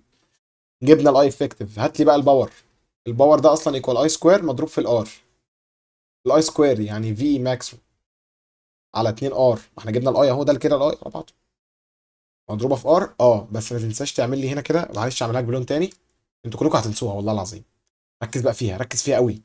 باور 2 يعني هتبقى عامله ازاي؟ يعني هتبقى في ماكسيموم سكوير على 4 ار سكوير مضروبه في ار. ايوه. والار دي تروح مع السكوير. ايوه كده، الله ينور عليك. يعني تطلع الاختيار سي. حلو قوي السؤال ده، حلو عشان فيه تكات كتير رايح جاي وبتاع. الشيء اللي بعده. الدياجرام اللي قدامك ده فيزور دياجرام في alternating current circuit containing R مع L. الار والال دي كان عندك الفي ليدز الاي باي 90 درجه، 90 ديجري. يبقى ده كده الفي، وده كده الاي، ودي كده الفيز انجل. الدنيا زي الفل. طيب بيقول لك بقى ايه؟ لو الفيز انجل ما بين الفي والتوتال كارنت اسمها سيتا، ايه اللي في دول صح؟ correct choice express the necessary action to increase الفيز انجل. اصلا الفيز انجل دي بتساوي ايه؟ انا عارف اصلا ان الفيز انجل دي بتساوي اكس ال على ار تان الثيتا اكس ال على الار. عشان تزود لي تان سيتا يا باشا، يا تزود لي الاكس ال يا تقلل لي الار، ما عندكش حل تاني. ريبليس الاي سي دينامو باي انذر وان عنده لور فريكونسي، يبقى انت بتقلل الفريكونسي، فانت بتقلل لي الاكس ال. ده انت يعني بتدمر لي اللي انا عايزه. كونكت ان اير كور بيور اندكتور ان سيريس. يا سلام، يا سلام. يعني انت بص، هو بيقول لك ايه؟ بيقول لك انت عندك ريزيستنس وعندك اندكتور، قمت موصل معاه اندكتور تاني ان سيريز. يا سلام، ده انت كده بتزود ال. لما ال تزيد الاكس ال هتزيد. يا حلاوتك، يا حلاوتك، هو ده اللي انا عايزه. انا عايز ازود الاكس ال. كونكت انذر بيور اندكتور ان بارل، انت كده بتقلل ال، فاكس ال بتقل. لا لا لا لا، ما ينفعش. ريموف الايرن كور انت كونكت اوميك ريزيستنس ان سيريز، دي سيئه جدا. ريموف ايرن كور يبقى انت كده بتقلل البرميابيليتي، انت كده بتشيل الايرن كور من البيور اندكتور. ولما تقلل البرميابيليتي يبقى انت كده بتقلل الاكس ال هي كمان بتقل، كده بتبوظ الدنيا. وبتوصل لي كمان ريزيستنس ان سيريز، يبقى انت كده بتزود لي الار. انت بتعمل كل اللي انا مش عايزه. طبعا الاختيار بي هو المظبوط.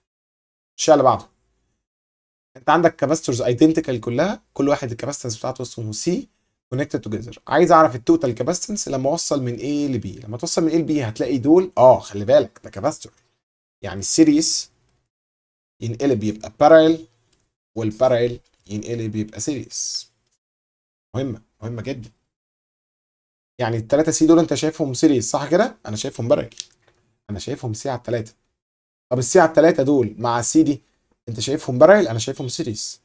سي على 3 بلس سي هتطلع معانا، دي كان 3 اوفر 3 ودي 1 اوفر 3، يعني 4 اوفر 3، يعني 4 اوفر 3 سي اللي هو الاختيار سي. خش على بعضه. لما photon of energy E and the wavelength lambda from gamma ray fall on a free electron، الستيتمنت اللي express او describe the scattered photon after the collision. يبقى دي كده خلي بالك التجربه بتاعت العالم كومبتون افكت. كومبتون قال لك ان انت لو عندك فوتون عنده انرجي عاليه من الجاما راي مثلا، راح خبط في الالكترون، الفوتون ده scattered والالكترون هو كمان scattered. بس ايه اللي هيحصل؟ الانرجي بتاعت الفوتون ده بيسموه انسيدنت فوتون. الموضوع ده مهم قوي، بيجي كل امتحان تروح تخش تلاقي السؤال ده، كل امتحان. scattered photon scattered electron. الانرجي ده بتاعت الجاما راي الانرجي بتاعته عاليه والويفلنس بتاعه قليل. الانرجي بقى دايركت مع كل حاجه انت متخيلها، دايركت مع الفريكونسي، دايركت مع المومنتم، دايركت مع الماس. حلو كده. ايه اللي بيحصل بقى بعد الكوليجن؟ هو بيسالك بيقول لك ايه اللي هيحصل بعد الكوليجن يا شاطر؟ بالنسبه للايه؟ للسكاترد فوتون ايه اللي هيحصل؟ والله الانرجي بتاعته بعد ما يخبط هتقل، والويف عكس تزيد، بس الفريكونسي تقل، المومنتم تقل، الماس يقل. السي كونستنت، السي ب 3 تايمز 10 ذا باور 8. مهمه بالله عليك بالله عليك، ما بتتغيرش. طب والالكترون الماس بتاعه كونستنت ما بيتغيرش، والتشارج بتاعته كيو اللي هي 1.6 تايمز 10 باور 19 ثابته ما بتتغيرش، ثابته. والماس برضه نفس الكلام كونستنت 9.1 تايمز 10 باور 31. حرفيا هو ده ملخص حوار كومبتون افكت كله على بعضه. لما تيجي تحل مسائله بقى كمسائل مش نظري، بتقول له ان الانرجي ده بيساوي انرجي ده بلس انرجي ده، بس كده خلصت. يلا بينا. على كده بقى نشوف الاختيارات. الويفلنس بتاع السكاترد فوتون اقل من لامدا، هو الويفلنس بيقل يا حبيبي؟ لا لا لا لا، فراش. المومنتم جريتر، المومنتم هيزيد؟ لا لا لا لا، انا مهبل. الماس هيقل؟ فعلا الماس هيقل اهو. والفريكونسي هتقل؟ الفريكونسي هتقل. الاختيار سي مظبوط. تعال نشوف دي بالمره. السبيد ليس ذان سي غلط. السبيد ده ما بيتغيرش، السبيد ده كونستنت 3 تايمز 10 باور 8. سرعه الضوء دايما كونستنت ما بتتغيرش مهما حصل. خش على اللي بعده. light incident on a surface of metal X. بيقول لك photo electrons from the surface are emitted لما the same light incident on another surface of metal Y، ولكن بانتنسي مختلفة شوية. The photo electrons were also emitted if the maximum speed of the electron emitted from surface X was greater. تمام، يبقى احنا كده هنرسم اتنين ميتال سيرفيس محترمين. مش كده ايه محتاجة رسمة حلوة دي. تمام، ادي ميتال سيرفيس اهو. هناخد نفس الميتال سيرفيس بقى عشان ايه ساب وقت شوية. تمام، ده اسمه اكس وده اسمه واي، ونفس الفوتون نزل على الاتنين، على ده وعلى ده، بس طبعا بانتنسي مختلفة شوية. الميتال الاولاني ده اكيد ليه اي وورك اسمها اي وورك اكس، وده اكيد ليه اي وورك اسمها اي وورك واي. نفس الفوتون هو يعني مثلا لو ده ميو يبقى ده ميو. حلو قوي. بيقول لك احنا لاحظنا ايه بقى؟ ان الفوتو الكترونز emitted الماكسيمم سبيد الفي ماكسيمم بتاعت اكس كانت اكبر من الفي ماكسيمم بتاعت واي. يعني كايناتيك انرجي بتاعت اكس اكبر من الكايناتيك انرجي بتاعت واي. عارف ده معناه ايه؟ معناه ان الاي وورك بتاعت اكس كانت اصغر من الاي وورك بتاعت واي. يعني ايه الكلام ده؟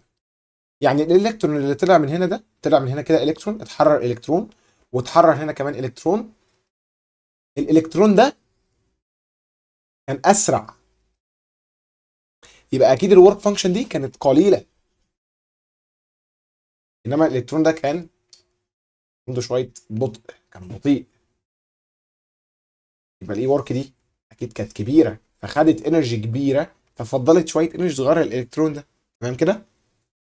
طيب ده باللوجيك بالنظري كده اجيبها ازاي بالقوانين؟ هقول له على فكره انت عارف ان القانون بتاعها ان الانرجي ايكوال الكاينيتيك انرجي، قصدي يعني بمعنى اصح ايكوال الاي ماينس الاي ورك. اللي عنده اي ورك كبيره يبقى عنده كاينيتيك انرجي قليله. اللي عنده اي ورك بص كبيره هيبقى عنده كاينيتيك انرجي قليله بطيء. تمام. فخلاص يبقى احنا كده اقتنعنا بالموضوع ده ان الكاينيتيك انرجي بتاعت اكس اكبر من واي، يبقى اي ورك بتاع اكس اقل من اي ورك بتاع واي، يبقى اي ورك بتاع اكس از less than that of y اهي. اختيار ايه. خش على بعضه. The following statement describes the behavior of the electrons. تعال نكبر دي شويه كده يعني انا مش شايف حاجه بصراحه. Describe the behavior ده اللي هو سلوك الالكترونات. Which of the statement above correctly explains the wave nature. wave ده الويف نيتشر يعني بقى عندك الريفليكشن اللي هو الريفليكشن الانعكاس، والريفراكشن الانكسار، الحاجات بقى اللي انت خدتها في تانية ثانوي دي. الريفراكشن، الانترفيرنس التداخل الضوء مثلا، فاهم؟ الديفراكشن، الكلام ده كله كده ويف نيتشر. تمام كده؟ يلا بينا. using a beam of electrons to study the crystalline structure. كنا بنعمل الكلام ده في الاكس راي لو تفتكر. الاكس راي وده كان بيعتمد على حاجه اسمها الديفراكشن. يبقى ده كده ويف نيتشر، يبقى واحد دي صح مظبوط. ديفراكشن خلاص انا مش هكمل. ديفراكشن طبعا صح. emission of electrons from metallic surface دي كده بتبروف البارتيكل نيتشر. واحد واثنين بس اللي صح. تمام كده؟ خش على 28. According to Bohr atomic model of the if the radius of one of the hydrogen atom orbits is r والmomentum is given by relation دي ان المومنتم equal 2h على باي ار. طيب انت عارف ان المومنتم دي equal h على لامدا؟ اه عارفين. طب جت منين اتش على، عرفت ازاي ان اتش على لامدا بتدينا مومنتم؟ وانا عارف ان الانرجي ايكوال اتش ميو، وعارف ان هي في نفس الوقت بتساوي اتش سي على اللامدا، وعارف ان هي برضو بتساوي مومنتم في سي. طب ما تساوي لي دول ببعض، تساويهم ببعض كده هتلاقي السي راحت مع السي، يبقى المومنتم ايكوال اتش على اللامدا. ماشي جميل جدا. الاتش دي راحت مع الاتش دي يبقى هنا 1. يبقى عشان اجيب اللامدا مضروبه هتلاقيها مضروبه في 2. 2 لامدا بتساوي باي ار. ماشي خليها معايا كده هستعملها برضو كمان شويه. القانون بيقول ايه؟ القانون بيقول ان 2 باي ار ايكوال ان في لامدا. انا معايا باي ار دي اهي، يبقى 2 باي ار اللي هي 2 لامدا بتساوي ان لامدا. اللامدا راحت مع اللامدا يبقى لك 2 في 2 يبقى زين الان ب 4. ماشي. كل ده بص من السطر ابن اللذينه ده. بيقول لك يبقى الالكترون ده في انهي اوربت؟ هو في الاوربت الرابع. هما ترتيبهم ايه؟ كي ال ام ان. هو ده الرابع يا باشا. مش على اللي بعده. في كوليدج تيوب لو البوتنشال ديفرنس الفولتج ديفرنس ما بين الفيلامنت والتارجت اتشينجد من في ل 5 في، يبقى الفريكونسي اتشينجد من ميو ل 5 ميو. عارف لو كان قال لك باي كنت هقول له 4 ميو. خلي بالك بقى. طب ايه اللي هيخليها تتغير بنفس التغير ده؟ لان احنا عارفين ان اصلا في الاكس راي الاي فولت اللي هو الانرجي بيساوي اتش ميو. هتلاقي ان الفولت مع الميو دايركت بروبورشن دايركت. فلما الفولت يزيد من واحد يبقى 5، زاد من واحد يبقى 5، الفريكونسي كمان هتزيد من واحد تبقى 5. طب لو كان قال لك، لو كان قال بس لو كان شال دي بس، تخيل انه ممكن يجيب لك السؤال ده السنه دي وبدل 2 دي تبقى باي. باي بس كده. يبقى زادت بكام؟ تزيد باي 4 ميو. فاهم كده؟ خش على بعده في 3 دي ايمجنج او في الهولوجرام. يعني الريفرنس ري ار اولويز مالهم؟ طبعا لازم يكونوا قد بعض في الانتنستي. بص الريفرنس ري دول عاملين شبه الجيش كده، افتكر جيش ماشيين مع بعض في طابور. طابور. equal in intensity, in phase, coherent، توأم. different intensity لا، out of phase لا. الكلام ده كله غلط. هي ايه طبعا المظبوطه؟ السؤال اللي بعده ده بيقول لك انت عندك figure 1 و 2 دول represent two light beams مختلفين يعني. وبيقول لك لو الديستانس ما بين السورس والبارير used to receive each beam separately is equal to d. يعني انت كان عندك الضوء اللي بيطالع ده، مثلا نقول مثلا ده كده الضوء الاولاني. مثلا نقول ان ده كده ايه، ده كان الضوء مثلا الكشاف الاولاني. مثلا تعالى نرسموها ايه شكل احسن شويتين. نرسموها كده مثلا ايا يكن. يعني بص انا رسمي مش احسن حاجه، فانت تخيل معايا ان ده كده كشاف يعني. ده كده كشاف على بعد مسافه دي. وده نفس الكلام برضو اهو مثلا كده على بعد نفس المسافه اللي اسمها دي. ماشي. بيقول لك ايه بقى؟ بيقول لك ان انتنسي هنا كان اسمها اي، وانتنسي هنا كان اسمها اي. ده كده فيجر 1 وده كده فيجر 2. ماشي بقى دنيتك بقى، اعتبر ان ده كشاف بقى. طيب if the barrier used to receive each beam is moved a distance 2 دي، ماشي اتحركنا مسافه 2 دي. يبقى بدل اهي بص اتحركت بقت 2 دي. 2 دي الاضاءه هتبقى كام؟ الانتنسيتي هتبقى ايه اللي هيحصل لها؟ ركز بقى معايا. فيجر 1 ده انا شايف ان الفوتونز كلها ان فيز، كلها كوهيرنت. شايف؟ ركز معايا كده، ده هيمسح ده كله. كلها كوهيرنت، يبقى ده ليزر. ده عرفت ازاي يا باشا؟ لما ده كان ماكسيمم ده كان ماكسيمم ده كان ماكسيمم. ده كان نيجاتيف ماكسيمم نيجاتيف ماكسيمم نيجاتيف. بص على نفس السوا، نفس كل حاجه كوهيرنت. كوهيرنت. كوهيرنت في اي نقطه هتلاقيهم كوهيرنت، كلهم كوهيرنت. فده ليزر. يبقى عند فيجر 1 الانتنستي كونستنت. انما ده لا، ده البدايه مش واحده خالص، دول مش ان فيز خالص خالص خالص. لما ده كان ماكسيمم ده كان نيجاتيف ماكسيمم ده كان زيرو. لما ده كان نيجاتيف ماكسيمم ده كان زيرو. ده كان ده كان مش عارف ايه الكلام ده. حاجه غريبه جدا. فانت طبعا ده اوردينري لايت، ضوء عادي جدا. فالاوردينري لايت ده بيوبي حاجه اسمها الانفرس سكوير لو. كل ما ببعد كل ما الانتنسيتي بتقل بمقدار ايه السكوير. طبعا المسافه هنا هتبقى دي و2 دي، هتبقى 3 دي. لما تعمل 1 على 3 سكوير هتطلع، ما هي 1 على دي سكوير بقى، يبقى 1 على 9. يبقى الاجابه 1 على 9. اختارها على طول. خش على سؤال 30 يلا بينا عشان هنخلص. البوبوليشن انفرجن اوكور ان هيليوم نيون ليزر ليه؟ طبعا بسبب الاتوم كوليجن. انا جبت لك الرسمه دي عشان افكرك بيها، معلش الفكره دي مهمه جدا ولازم تخش عارفها. تمام. الكوليجن ده هو اللي بيسبب ان بيحصل بوبوليشن انفرجن، عشان يخرج لك الليزر اللي نازل من E2 ل E1. يبقى بسبب الان الاستيك كوليجن ما بين الاكسايتد هيليوم اتوم. ما هو طبعا قلنا الهيليوم اتوم لما بيحصل له الكتريك ديسشارج بيوصل ل E3، بعدين يحصل هنا كده ان الاستيك كوليجن يسبب سوري، يسبب البوبوليشن انفرجن. خش على بعض.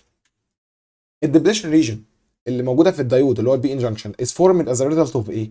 طبعا ده بسبب الديفيوجن، ان ده البي سايد وده الان سايد. كان هنا عندك بوزيتيف وهنا عندك نيجاتيف الكترونز. البوزيتيف عايز يخش نيجاتيف والنيجاتيف عايز يخش البوزيتيف، فده الديفيوجن. الديفيوجن اوف الكترونز اند هولز ثرو ايه؟ دوبد كريستالز. هي طبعا الاختيار دي اصح واحد. السؤال اللي بعده ده سؤال لوجيك جيتس.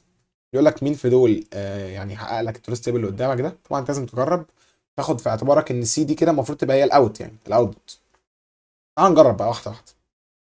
هجرب 0 0 واشوف ايه اللي هيخرج. 0 و0 لما يخشوا في الاور هتبقى 0، والزيرو لما تخش في النقطه هتبقى 1. 0 اند 1 لازم تخرج 0. هو بيقول لي الاوت 1، يبقى دي كده غلط.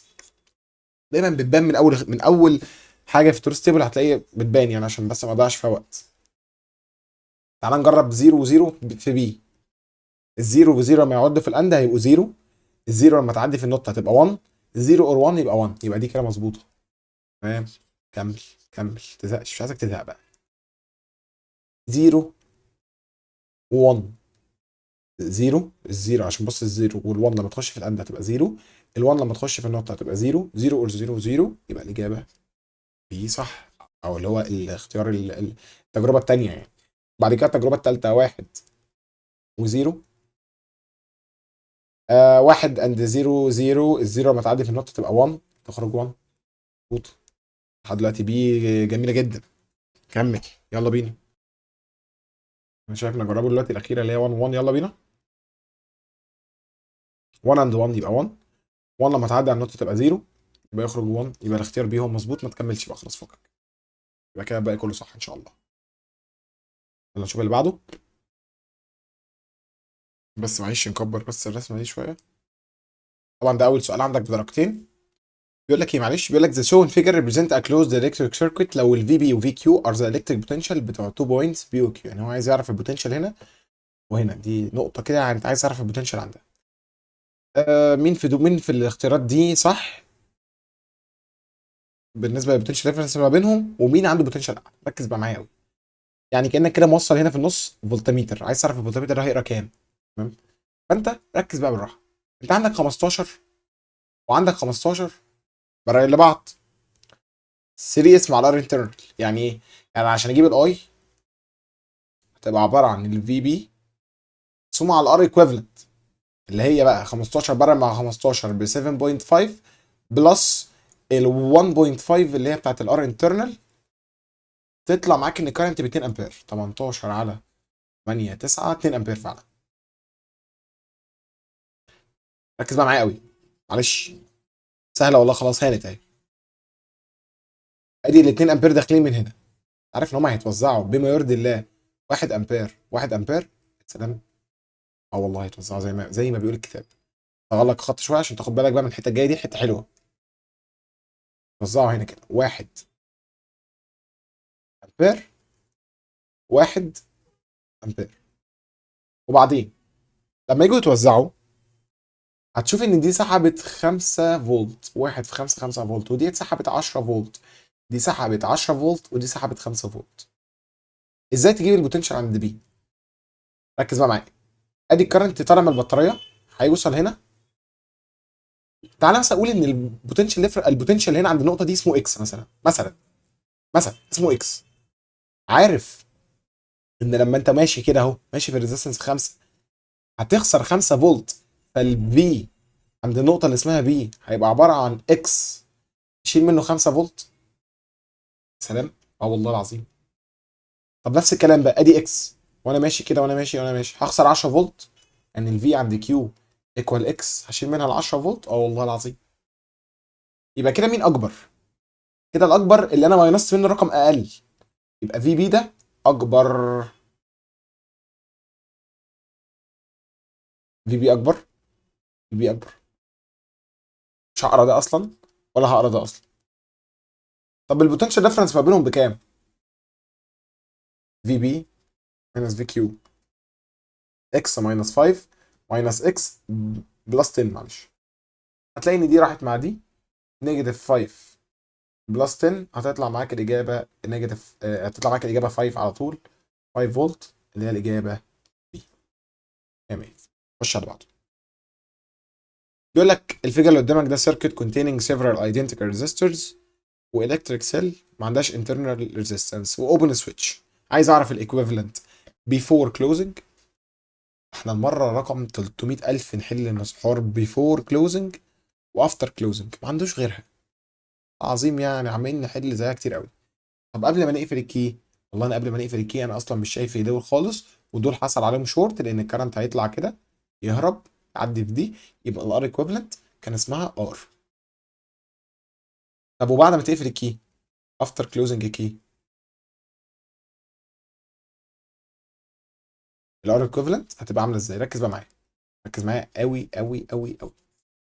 انا دلوقتي هقفل لك الكي عملي كده اوري لك. الكي اتقفل. 1 1. شايف انا بعمل ايه؟ بعمل نمبرنج مهم جدا. 3. حط لي بقى الجنكشنز اللي انا رسمتها دي. 1 2 3. عندك اول حاجه من 1 ل 2 ادي كده ريزيستنس اسمها ار. من 1 ل2 ريزيستنس تانية اسمها ار. من 2 ل3 ريزيستنس اسمها ار. ومن 1 ل3 ريزيستنس اسمها ار. طلع لي الار ايكويفالنت هتبقى عباره عن ادي كده نص ار، نص ار وار، يبقى 1.5، 1.5 بارل مع ار، يعني 1.5 على 1 على ار بلس 1.5 ار. تطلع معاك كام دي على طول كده؟ 3/5 ار. طبعا لما تيجي تقسمهم على بعض، هو عايز اي ايه بقى؟ عايز الار بيفور على ار افتر، يعني عايز ار على 3/5 ار، فطبعا دي هتروح مع دي والخمسه تطلع فوق، يعني 5/3 اللي هي الاجابه دي. 35 بيقول لك انا عندي موفينج كويل جالفانومتر الكويل ريزيستنس ار اتس بوينتر ريفلكتيف اند اوف ذا سكيل، لما الكتريك كارنت عدى فيها اسمه اي جي، والشنت ريزيستنس اسمها 0.2 ار. انت واضح برضو ان احنا عندنا كذا حاله. كيس 1، الحاله الاولى، الار اللي انت كنت موصلها كان اسمها ار شنت، وكانت ايكوال 0.2 ار. والار جي على فكره اسمها ار عادي، كان قايلها لك اهي في اول سطر، ار جي اسمها ار. ماشي. هنعوض في القانون بتاع الاميتر، بيقول لك ان الاي جي على الاي بيساوي ار شنت على ار شنت بلس ار جي. اي جي على الاي بيساوي ار اس على ار، سوري على ار اس بلس ار جي. هيطلع معاك الكلام ده ما تحطه على الكالكليتر، طبعا ار مع ار مع ار، تكتب 0.2 على 0.2 بلس 1، يطلع معاك 1 على 6، يبقى الاي بيساوي 6 اي جي. ماشي، وخليها معاك بقى عشان انا عاوزها كمان شويه. الحاله الثانيه، كيس 2، كمل قرايه. The value of the resistance X that need to be added to convert the galvanometer into an ohmmeter يقدر يقيس لك current 2 اي. حاله ثانيه جديده اهي، يبقى اي جي على 2 اي. خد بالك 2 اي، وانا هشيل اي دي احط مكانها 6 اي جي، يعني هشيل 2 في 6 دي واكتب مكانها 12، فدي راحت مع دي، بقى كده هنا 1 على 12 بتساوي الار شنت على ار شنت بلس الار جي، ار اس على ار اس بلس ار جي. طبعا هتعمل كروس مالتيبليكيشن، هيطلع معاك ان 12 ار اس تساوي ار اس بلس ار، يعني زن الار بتساوي 11 ار اس. تمام. ركز بقى معايا في حاجه،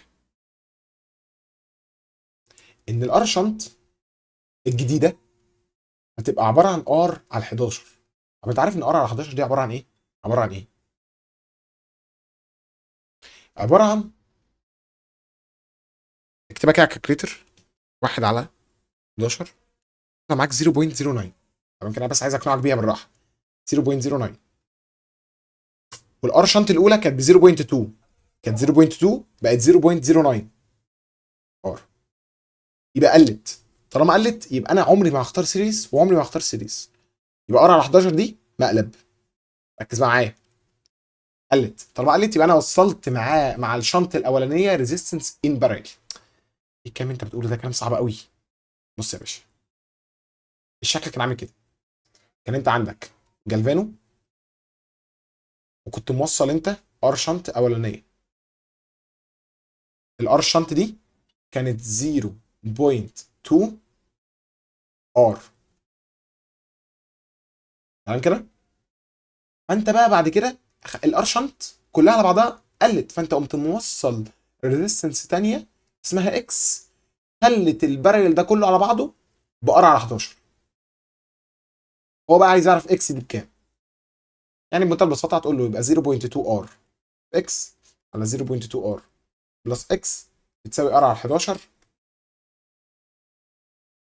هتطلع له الاكس، ممكن تحطها بقى ايه على طول، عندك شيفت كالك على الاله، او تودي الار دي مع الار دي وتعمل كروس مالتيبيكيشن. هتعمل 11 في 0.2 اكس، هتطلع معانا كام؟ 11 في 0.2 اللي هي 2.2 يبقى 2.2x بيساوي 0.2r بلس الاكس، هتودي الاكس هناك يبقى 2.2 minus 1 يعني 1.2x بيساوي 0.2r. يبقى انت عشان تجيب الاكس هتبقى عباره عن 0.2 على 1.2r. 0.2 على 1.2 يعني 1 على 6. حلوه قوي، حلوه وصعبه، سؤال صعب ركز فيه قوي. الفكره كلها ان انت ازاي تظبط دي، ان انت هتوصل ريزيستنس باريل مع الار شنط الاولانيه تخلي لك الار شنط بار على 11، هتاخدهم باريل لبعض وتخلصها بقى بالماس. تاني عملت ايه؟ انا وديت الار دي مع الار دي وبعدين عملت كروس مالتيبيكيشن، 11 في ده بيساوي ده، 11 في 0.2 اكس، 11 في 0.2 طلعت معايا 2.2 بتساوي الكلام ده 0.2 ار بلس اكس. وديت الاكس الناحيه الثانيه بقت 1.2 اكس ايكوال 0.2 ار، يبقى الاكس 0.2 على 1.2 اللي هي ار على 6 طبعا متوصله امبارل. خش على 36.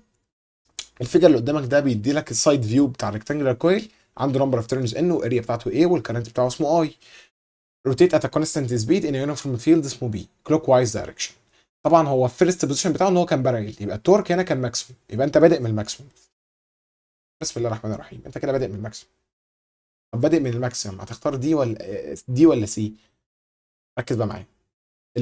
هو بيقول لك ان الفرق ما بينهم 3 تي، يعني من هنا لهنا وصلتها في 3 تي، يبقى ربع البريودك تايم بيساوي 3 تي، يبقى البريودك تايم على كله على بعضه ب 12 تي. تمام كده؟ انت عايز توصل لنص الماكسيموم. بص انا ملاحظ ان هو ده نص الماكسيموم، نص الماكسيموم. نص الماكسيموم طبعا ده طالما كوزاين كيرف بيبقى كوزاين سيتا بنص، يطلع معاك ان السيتا ب 60. 60 بقى على 360 عشان تعرف ده قد ايه من اللفه، تطلع معاك كام؟ 60 على 360 تطلع 1 على 6 تقريبا، تطلع 1 على 6 فعلا، 1 على 6. طب عشان تعرف ده قد ايه من البريدكت تايم خد 1 على 6 دي اضربها في البريدكت تايم اللي هو 12 تي، تطلع معاك 2 تي، يبقى هي دي الاجابه. خش على بعضه. ده ترانسفورمر ايديال 220 فولت البرايمري فولتج بتاعه، والاوتبوت فولتج اللي هو ما بين اكس وواي 27.5 فولت. طيب اعمل ايه؟ هو اصلا خلي بالك هو عايز الاوتبوت فولتج ما بين اكس وزد، فانا بس هنصحك الاول كده تشتغل البرايمري مع السكندري الاولاني. تشتغلوا مع بعض ازاي؟ في برايمري على في سكندري ايكوال ان برايمري على ان سكندري. اه صح، ده كلام مظبوط جدا. في البرايمري ب 220 فولت، في سكندري 27.5 فولت، ان برايمري 400، ان السكندري الاولاني مش عارف. هوبا تعمل كروس مالتيبليكيشن. ايه هو كروس مالتيبليكيشن ده؟ اول مره نعمله بذمتك هتعمل 427 ونص وتقسمها على ال 200، هيطلع معاك ان الفي على طول كده اللي هتطلع معاك ان الان على طول ب 50.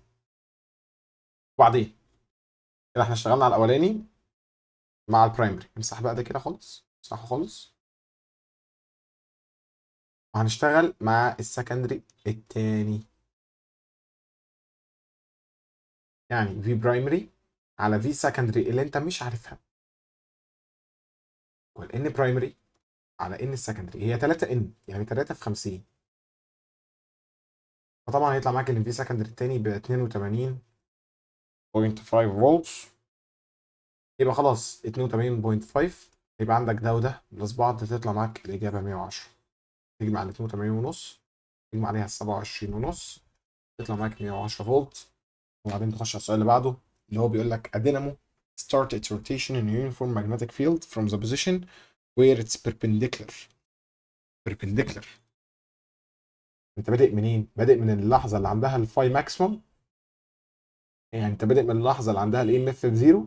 اه انا بادئ من اللحظه اللي الفاي عندها ماكسيموم بالاي ام اف بزيرو. يعني الجراف بتاع الاي ام اف عامل ازاي؟ يعني الجراف بتاع الاي ام اف عامل كده، يبقى ده كده جراف ساين. يبقى لما نيجي نحسب الاي ام اف افريج تستعمل القانون اللي انا قلت لك عليه اللي بيحل لك اي مساله. الاي ام اف افريج ايكوال 1 على دلتا سيتا انتجريشن from سيتا 1 to سيتا 2 للاي ام اف ماكسيموم ساين اكس دي اكس. طبقه على اي مساله يطلعها لك. هنجرب. الاختيار ايه؟ الاختيار ايه؟ بيقول لك انا عايز الافريج ثرو 1 اوفر 4 سايكل. 1 اوفر 4 1 اوفر 4 سايكل. اضربها بس في 360 عشان نعرف الانجل، عشان نعرف الانجل اللي هنحطها جوه القانون. 1 اوفر 4 لما تضربها في 360 تطلع معاك 90. 90 درجه. يبقى 1 على دلتا سيتا يعني 90 ماينس 0. انت بادئ من البربنديكولر من 0 ل 90. اي ام اف ماكسيموم. طالما هو عايز، خلي بالك بص، هو بيقول لك انا عايز اي ام اف افريج قد ايه من الاي ماكسيموم. حط الاي ماكسيموم بواحد. ساين اكس دي اكس. حطها على الكالكليتر تطلع معاك فعلا. دي هتطلع معاك الرقم ده مظبوط. الاختيار بي. 1 على، معلش كده اعمل لي 1 على 5 في 360. 1 على 5 مضروبه في 360 هتطلع معاك 72. انجل هتطلع ب 72. يبقى 72 ماينس 0 انتجريشن من 0 ل 72 1 ساين اكس دي اكس. تطلع معاك الرقم ده فعلا مظبوط. طيب جرب لي الاختيار سي. 1 على الدلتا سيتا. الدلتا يعني 1 على 6. وبيقول لك 1 على 6 اهي. نضربها في 360 هيطلع معاك 1 over 6 times 360 تطلع 60. يبقى 1 على 60 minus 0 integration. معلش انا بس مضطر ان انا ايه امسح دول عشان اعرف اكتب بس. معلش يا شباب انا اسف. integration من 0 ل 60 1 sin x dx. تطلع فعلا الرقم ده مظبوط. اخر واحده قالها بتطلع مش مظبوطه عشان هو برضو غلس. عايزك تجرب كل الاختيارات عشان تجيب الانجل. هتعمل 1 over 8 160 وهكذا بقى. تطلع معاك كام دي؟ integration من 0 ل 45 1 sin x dx. مش هيطلع معاك الرقم ده على فكره. الرقم ده اللي هو sin 45 اللي هو الافكتيف. انت ممكن تجيبها بالنظر يعني الرقم ده غلط. يبقى طبعا انا شايف ان الاختيار دي هو الانكوريكت. يعني هو بيسالك على الانكوريكت. سؤال 39 بيقول لك انا عندي الاي سي سورس اللي قدامك ده كونكتد تو ريزيستور كاباستور وبيور اندكتور ان سيريز. التشويس اللي correctly express a phase angle between the total voltage والtotal current and the reading of the hot wire ammeter لما الاندكتيف reactance doubled. لما نزود الاندكتيف reactance للدبل تبقى 2 ار. تمام. يبقى انا دلوقتي عندي حالتين. first case. الحاله الاولى عشان تجيب الفيز انجل equal اكس ال ماينس اكس سي على ار. يطلع معاك نيجاتيف هاف. طب في سكند كيس. السكند كيس دي بقى حاله ريزونانس وانا جايب لك السلايد الجايه ريزيستور الرسمه لحاله الريزونانس. الريزونانس سيركت. مش عارف ان اسمها ايه بيلخبط شويتين. يلا بينا. تان سيتا لما ده يزيد للدبل هيبقى 2 ار. يبقى اكس ال ماينس اكس سي. الاكس ال ماينس اكس سي على الار. معلش هي ثانيه واحده. هي دي كده. دي 3 ار. معلش اهي الار 3 ار. يبقى دي كده نيجاتيف 1 على 3. نيجاتيف 1 على 3. هو ليه بيمسح؟ نيجاتيف 1 على 3. دي 2 ار ماينس 2 ار على 3 يعني تطلع من الاخر 0. يبقى الثيتا ب0. هو عايز بقى الفيز انجل تشينجد باي كام؟ تشينجد باي كام؟ يعني انت عايز الدلتا ثيتا يعني 10 انفرس لل 1 اوفر 3. شيفت تاني يعني شيفت تاني 1 على 3 هتطلع معاك 18.44 اهي. خلي بالك هي تشينجد باي. تشينجد باي لو قالك بيكم قول له بيكم 0. تبقى 0. فاهم؟ وفي الحاله السكند كيس دي حاله ريزونانس. حاله رنين ريزونانس. طب قرايه الاوتو وار اميتر ايه اللي هيحصل لها؟ انا بقى جايب لك السلايد الجاي عشان الحته دي. ركز بقى معايا. الرسمه دي مهمه جدا جدا.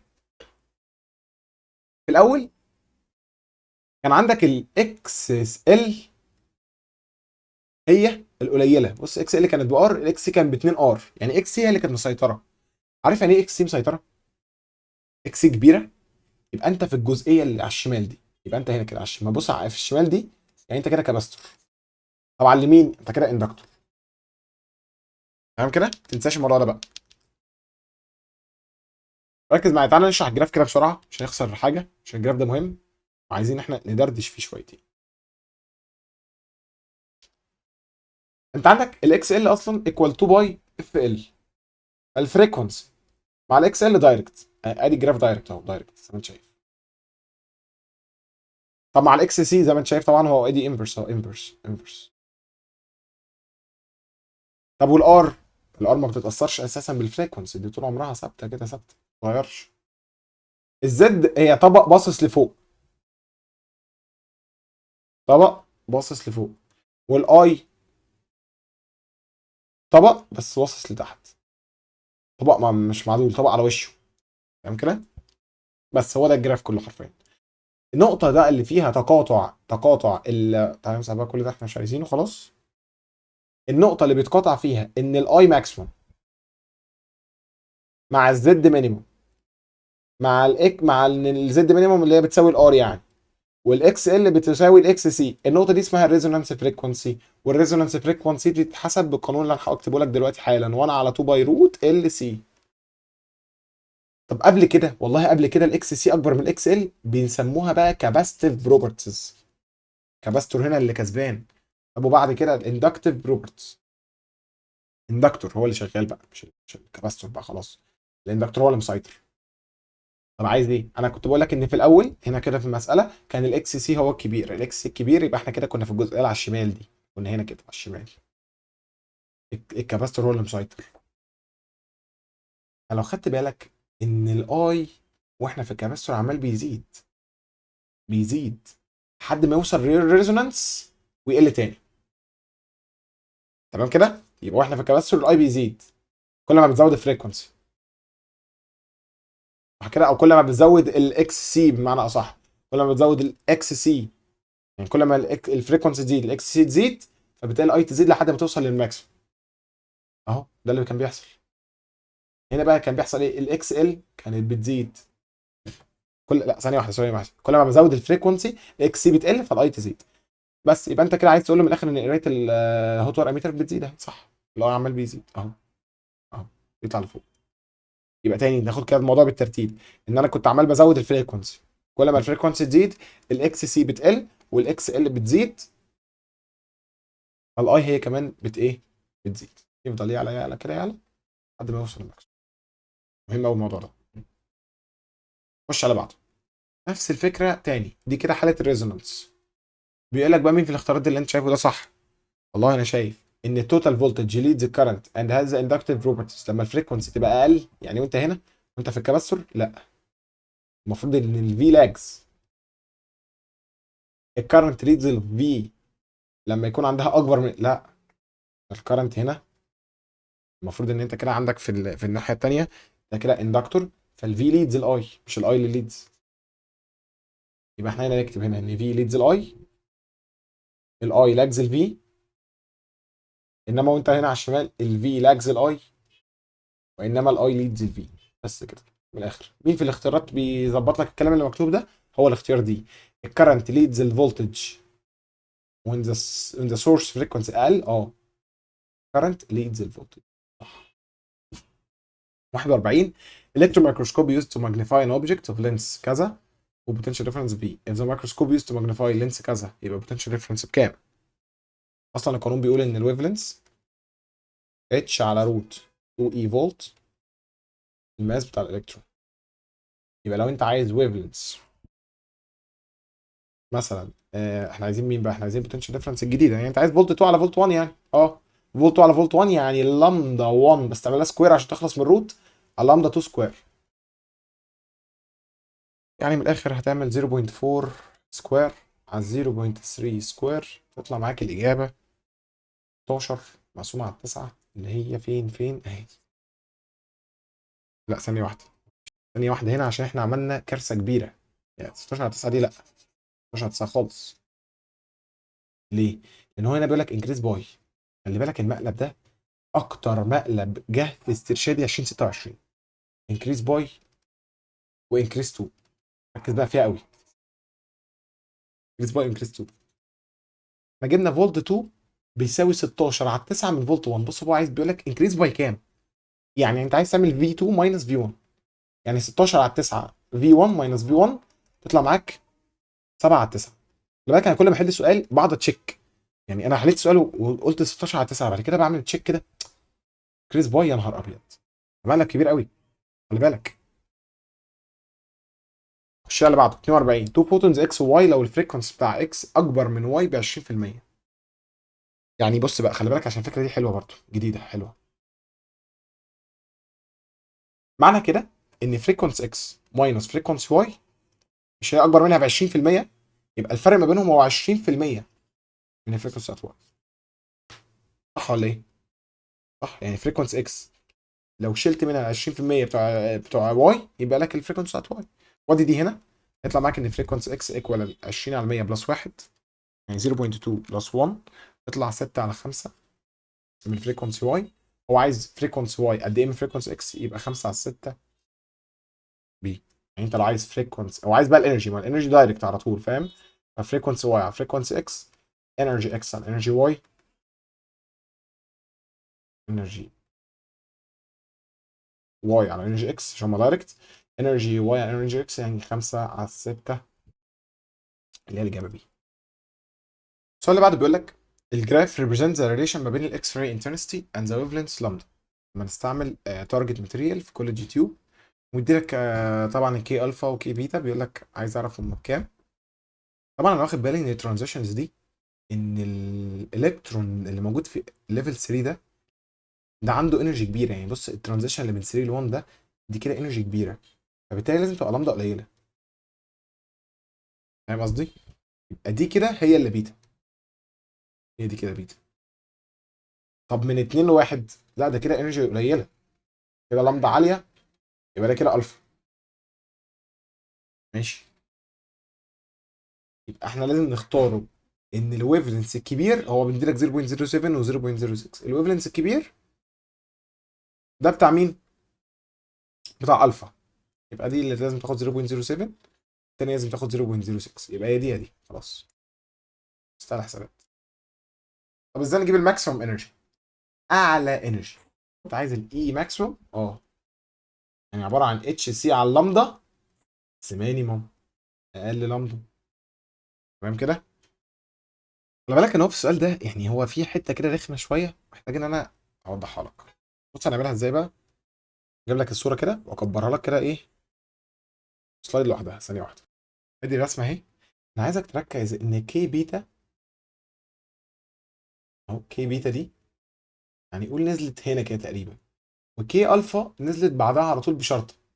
عشان كده ده اللي خلاها دي 0.6 ودي 0.7 بعد كده 0.8 0.9 0.1 وهكذا. ركز معايا.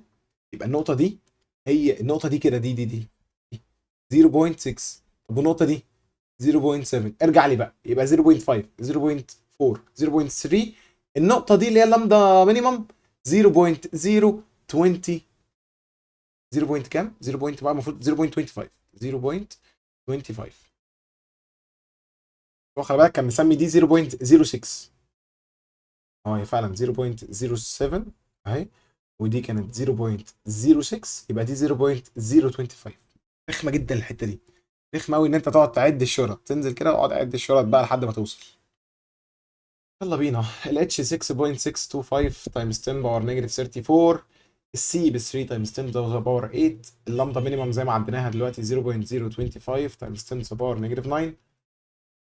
تطلع الاجابه بي هي مظبوطه. فكره حلوه جديده يعني. الشيء اللي بعده طبعا ده عندك اتنين دايود. خلي بالك ان الاولاني ده معمول من السيليكون، فالبوتنشال بارير بتاعه ب 0.7 فولت. التاني ده معمول من الجرمانيوم يعني يبقى 0.3 فولت. الريزيستنس بتاعت كل دايود منهم 2 اوم، 2 اوم. عايز بقى يحسب لك الكرنت. الاي عباره عن الفي على الار ايكويفالنت، بس الفي خلي بالك لازم تعمل حاجه مهمه جدا. ال9 تشيل منهم ال 0.7 وتشيل منهم ال 0.3 بتوع الدايود. خلاص ده اساسي، الدايود ده هيسحب 0.7 وده هيسحب 0.3 بس. والار ايكويفالنت عندك 2 وعندك 2 وعندك 6 وعندك 6. يطلع كام بقى الكلام ده كله؟ 2 و2 و6 و6، يطلع الكلام ده كله بهاف اير. ادي الاختيار. انا اخش على مقالي بقى. بيقول لك السيركت اللي قدامك دي انا شاكك ان دي كده، لا لسه كنت شاكك ان هي اوسيليتنج بس لقيت هنا اميتر. بيقول لك السيركت اللي قدامك دي كاباستور اتشارجد مع البطاريه لما وصلناه باكس. وصلنا باكس كده اتشحن، بقى هنا البوزيتيف وهنا النيجاتيف. when placing a pure inductor instead of the ammeter اتولد اي ام اف اول ما اتحركوا ناحيه واي كده. فاهم كده؟ بيقول لك بقى when placing a pure inductor instead of the ammeter explain why. ليه هيتولد induced electromotive force؟ طبعا لان خلاص دي هتبقى oscillating circuit، لان اللي هيحصل ان الكباستور اللي قدامك ده will discharge، هيفضي الشحنات اللي جواه. فاهم؟ هيفضي اللي جواه في الاندكتور، وبعدين يرجع يشحن من ناحيه ثانيه، يبقى هنا كده بوزيتيف والناحيه الثانيه نيجاتيف. خلاص كاباستور will discharge، هيفرغ شحنته. طيب بي، عشان نزود الفاليو بتاعت الانديوس دي ام اف في الاندكتور what change must be made to discharge circuit without making any change in the coil. ازاي نزود الاي ام اف؟ انا شايف عشان نزود الاي ام اف يبقى احنا كده محتاجين نزود الدلتا اي دلتا تي. نزود الدلتا اي. وازاي تزود الدلتا اي؟ شايف ان احنا by decreasing تقلل الريزستور. قلل لي الريزستنس دي، قللها. فاهم؟ هتظبط الدنيا معاك. يلا بينا نشوف السؤال الاخير معانا النهارده. السؤال ده بيقول لك الفيجر اللي قدامك represent a simple electric motor with a single loop connected to a battery. It started rotating between the poles of a magnet from the shown position. بيقول لك قول لي طريقتين by which you can change the direction بتاع الروتيشن. ازاي نغير الدايركشن بتاع الروتيشن ده؟ اول حاجه انا ممكن اعملها ان انا اعكس له البطاريه، reversing الباتري terminals. غير التيرمينالز الباتري، يعني بدل ما هي بوزيتيف نيجاتيف بوزيتيف نيجاتيف، لا لا لا لا، نيجاتيف بوزيتيف نيجاتيف بوزيتيف. تلاقي الكرنت ماشي العكس، هوبا قام لف العكس. تاني حاجه ممكن تعمل ايه؟ انا ممكن اقلب الماجنت ده، بدل ما هو نورث وساوث اخليه هنا ساوث ونورث. ريفرس البولز اوف الماجنت، قلب لي الماجنت ده كده ايه، يظبط لك الدنيا. طيب B when the coil reach a position after rotating at an angle 90 degree from the position specified in the figure. واحد explain why the current through the coil vanish. ان هو بعد ما يلف الكوميتيتور هيصبح شكلها عامل كده. ادي الكوميتيتور اهي، وادي شكلها بعد ما يلف. ما هو بعد ما يلف 90 درجه هيوصل يبقى بيربنديكولر. فايه اللي هيحصل لما الكويل becomes perpendicular؟ الانسيوليتنج